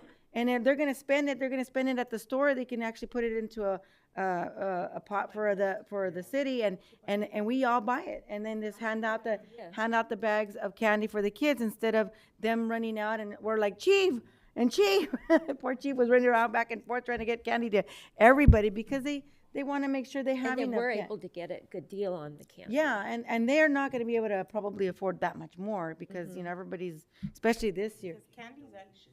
And donations, there you go. Yeah. Yeah, it's expensive this year. I don't think that's why. I think that's why there wasn't that many people that had a lot of candy. So just an idea for the future. Maybe you guys can do something like that. That's not a bad idea. I know that we did get some donations. Our engineer always comes to the rescue and donated a bunch of candy. So just a thought, maybe when you guys plan it, you kind of work on what would work, like the amount would work for them, and just tell them that this is, you won't have to pay for it. You won't have to go buy the candy. We will get it, and we hand you the bags, you know, to distribute. I think that. Can I talk? Can I talk? Just go ahead. Again, I mean, I've done it, and I didn't do it this year because I couldn't. I have an event coming up, so it's over $100 in candy that I'd buy, at one trunk. So it's hard to say, okay, well, you give us 20 whatever amount of money, and we get the candy for you. If we just get donations, I think. Because but you can, I think you can get them, they will pay for it because a lot of them are already buying candy. Yeah. You know, they're going to be buying candy. So if you just tell them, hey, just give us, if it's 30, tell them 30 and then ask for also donations from a lot of our businesses or, you know, contractors and, you know, anybody that's willing to, you know, donate. So that way they don't have to worry about it. They just worry about their trunk and their crate and that's it. And everybody gets a bag. So that was one of the things that I wanted to mention. And the other one was, the ADU you're going to work on the guidelines. And we also have that RENA, is it the RENA project where you get the facade? Is it with you, Jeff? I'm not too sure where. Oh, Javier, I'm sorry, wrong person. Javier, the facade for the ADUs because we're going to work on that's the plans. The ADUs. Oh. I'm sorry, you said facade, and I was thinking about the downtown program. Thank you. Yeah, we're working with Doesn't even work. we're working with a COG consultant to develop standardized ADU models so that people don't have to have a design professional design their own. They can just come in and pick a plan and go build it. So yeah, we'll get that figured out and bring it back to council to adopt those as the standard plan sometime over the next handful of months. So yeah, because I know you guys were working on that, and that's something that So Jeff, one of the things that they said is there's funding for us to be able to get a design that's a little bit jazzier. Do you know? The funding, isn't it coming from? well, they said they might have funding to do that. They're not really in the business of customizing but each where of the can we city's get things. the funding for that? Possibly through COG or some other source. But this program is specifically funded and Precision Civil Engineering Yes. put together the plans, and they're not really intended by design to be flashy. They're intended to be something that can Basic. just get built. That basic. So Can we do still like maybe, well, we'll ask them too, I guess, if we could do the design not to be just so plain. You know, it's like, even if it's not gonna be custom, but just a little bit nicer. I asked. Just a little. they said that they would look into the funding source itself to see if they have the flexibility to do something that's a little bit different. Yeah, They're trying. I was telling Sonia, and I think I mentioned it to you, Jeff, or was it Javier? I think to Javier. It's been round and round. I saw the design. I was like, okay, Yeah, no, we need to. Yeah, make we it can't nice. use it. Yeah. So we want to change, that around here. So hopefully we can find the funding. I'll ask Robert and see what he can look into as well. That was pretty much it. So I'm glad that that's one of the things that is coming here. The other thing is, what was it? The fire department. Yes, it was a great event. I'm so glad that we finally got to this point because it was a long process. For 9 years, they've been pretty much fighting, a dispute, a disagreement with the contract for the fire department. And that's when the fire department actually split and no longer was with the city. And so then we went through some issues again, and they actually took over and they have the fire department. Then they came here, they tried to have another discussion over the contract. It wasn't going well as well at that time, and that's when I had thanks to Mike, God rest his soul, Mike Del Popo. He was the president for the board, and he was here and he got up and spoke on some issues about the fire department. And at that time, I felt like it. We need to work this through because we don't want to lose any of our safety. It's like police department, fire department, they're very important. So we set up the meeting to meet with them, with his staff, Sonia, myself, and Mike DePopo. And one thing I'll tell you, he really, and I'm glad that He's talked. passionate. I'm glad that the chief spoke about it as well, because he made sure that this contract was done before he passed away. And that's why when people say, it was in the works since before. No, the one that actually did make sure that it was all done before he passed away was Mike Del Popo. And he passed away a day or two after we signed. Yes, and he kept inquiring about what was the outcome of if we were getting it done, because it kept going back and forth, with our staff and their staff, and then until finally it got finalized and we approved it. And that is why we have a 24/7 fire department that is going to be manned two firefighters, and with the potential in the future to have 3. And the other, a new engine. And yes, and they want to get a new engine. It's on its way. We already got it. And, it's on its way. And the other thing that I wanted to mention is that they received, because of Melissa Hurtado, and this is why I always say about building relationships, Melissa Hurtado was the one that helped them as well to get $2.5 million for their fire department, like she helped us with our police department. So thanks to them for finally, having people in those positions of in the state that actually do care about the community, because in the past you wouldn't see much money coming to Parlier or even considering Parlier. It was always like, we couldn't, or we can't do it, or whatever the excuse was. And now you ask and they will deliver. And one of the other ones is of course, Ana Caballero. And that one's for our park. And one of the things that was brought to my attention about the park is, I guess, because it's federal funds, and it's also the check that we received from Ana Caballero, that it's a budget item, a state budget allocation for the city of $1 million to build the facility. And I had heard about that they were going to delay it probably about 2 years because of the funding for the federal funds that are coming our way. I wanted to split the parcel and I asked Javier, and I also mentioned it to Jeff, as far as splitting the project, because it's not going to be funded with the state, with the federal funds.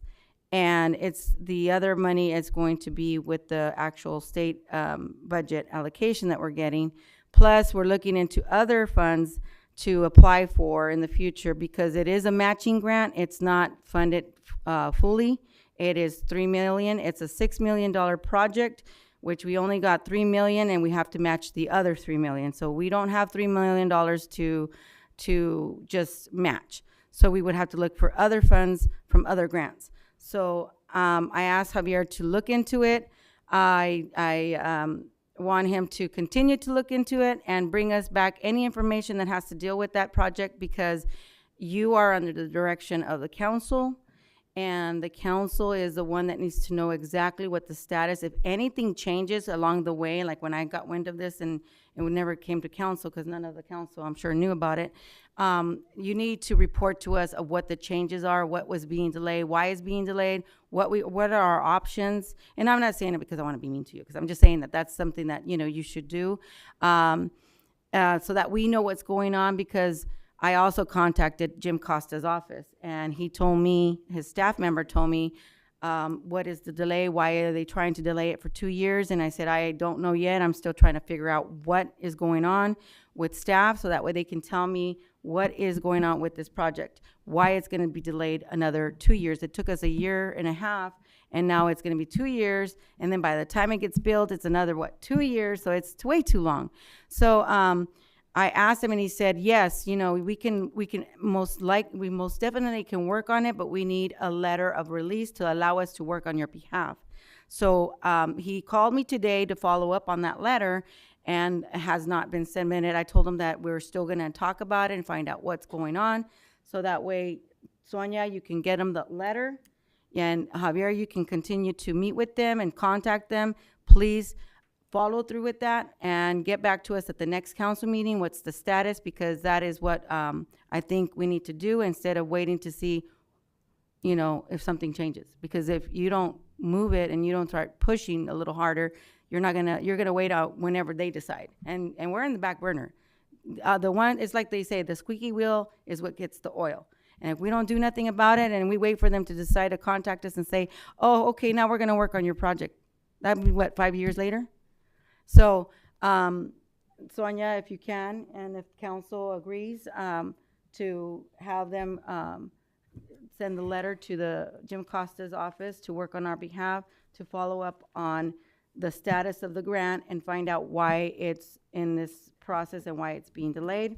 It's not really, the 2 years, the 2 year estimation was an estimation of 2 years of when it was going to be built, not when it was going to. That's not what you told me, though. You told me it was going to be delayed. What was the?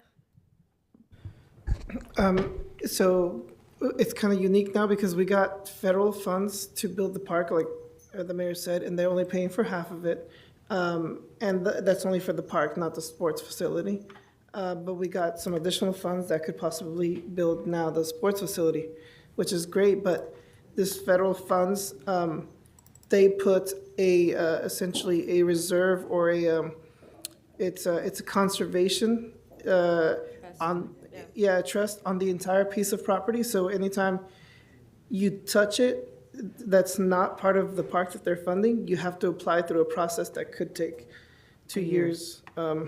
It's an estimation, but it's a process to even build anything else that is besides the park, and anything else would be the sports facility.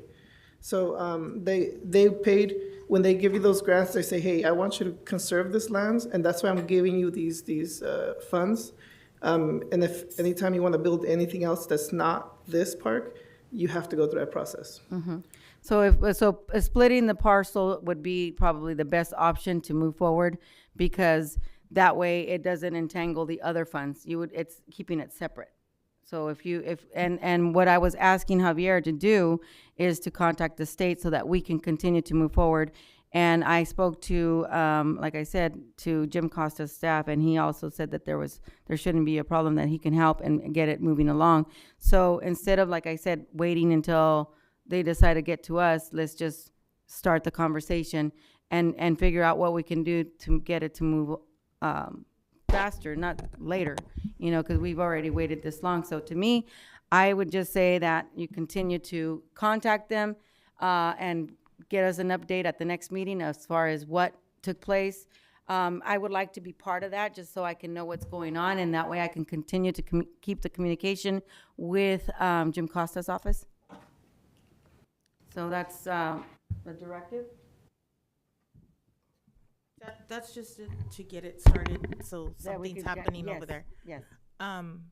So he's still gonna look on splitting the partial. Yeah. Right. Okay. Yeah. I I mean, can look into I feel it needs to go somewhere. If we can get the structure built, because we do have those funds, Get it then started. that we need to get that started. So whatever we can do, do it. Let's see what we can do to get it moving. Okay. All right, and then you can give us an update, and please keep me in the loop of that, because that way, like I said, I can communicate with Jim Costa, and if we can get that letter for him, so that way they can work on our behalf, and that's the only way they can do it, is if you get them the letter, so they can work on our behalf. Okay? It's just me to that's it. I just want to say something. Okay. Excuse me. I just want to say thank you for bringing up about the park, because it's a constant question. Why did you guys unveil it? Why don't we have our park yet? What's going on? You guys unveiled it. Where's the park? So thank you that you clarified it, because I kept telling them we didn't have the money. We don't have the money. Why did you unveil it? So thank you for bringing it up, though. Yeah, we do have the grant award, but it's not tied up because of the 3 million. It's tied up because there's a process when it comes to grants. And that's where a lot of people don't understand again. And it's because nobody knows about grants in the community. Who's going to really know all about grants? I learned as now that I'm involved, but in the past, nobody really in the community would know what the process is. And the process is that we spend the money, but there's a process with the state that we are required to follow in order for us to be in compliance. Yes, thank you. And also meet the requirements that they're also, making sure that we follow. And that's one of the things why Sonia was saying that it was going to be a little delayed, a lot delayed, because there's things that they have to go through, and it's not easy. So this is why I was asking Javier let's try to see if we could split it. It's not the same fund, it's a different fund, and we can get it moving along. It's not that we're not doing it, and it's not that we didn't just do it. We did the unveiling because it was supposed to start. It was supposed to start. Now this is the delay. And that's why even we're gonna have on the 13th, so that way you guys know, I'm sure Sonia told you guys on the 13th, Ana Caballero is going to be here at that site to present the check for the $1 million of the budget that she allocated for the city for that indoor sports facility. So that's it. Thank you, guys. We're going to go into closed session. Thank you, Jeff. Thank you, Javier. Thank you, Chief. Dorothy and Michelle. Neil? Yeah, you have one item of labor negotiations relating to the Parlier Police Officers Association. You have one item of pending litigation, which is Garza versus City of Parlier. You have one item of public employee performance evaluation for the city attorney. Is there any comments in regarding to these three items? My question, Mayor, is only on we had a stuck on the language, right? The what? In the language with the police officers. Oh, and we can't even discuss that. It was in closed session. No, I know that, but that's the issue that you guys mentioned the prior meeting, that you guys said. Or that no, that's what he presented to us money. with what they wanted to see different, but we. No, you guys presented that money was already agreed upon, but it was a problem on language. So at least that was my understanding. I don't think. Neil. Yeah, it was just with Neil with the impasse. Yeah, Yeah. I know that we've already agreed for the the amount that they would be getting paid, which is their salary, but we still working on language. That's why we're still working with them and having on language, correct. And, So- and part of their contract too, because the contract, there's some things they want different in their contract. So the only thing that we agreed on was, like Diego said, is their salary increase. That's it. Economic. Yeah, that's it. Everything else, we're still working on it. Oh, yeah, that's what I Okay. want to know. Okay. Okay, thank you. Uh-huh. Okay, well, we'll be back. Thank you.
Okay, there's nothing to report, and meeting adjourned.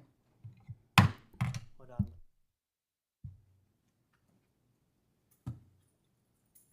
You want to know what happened?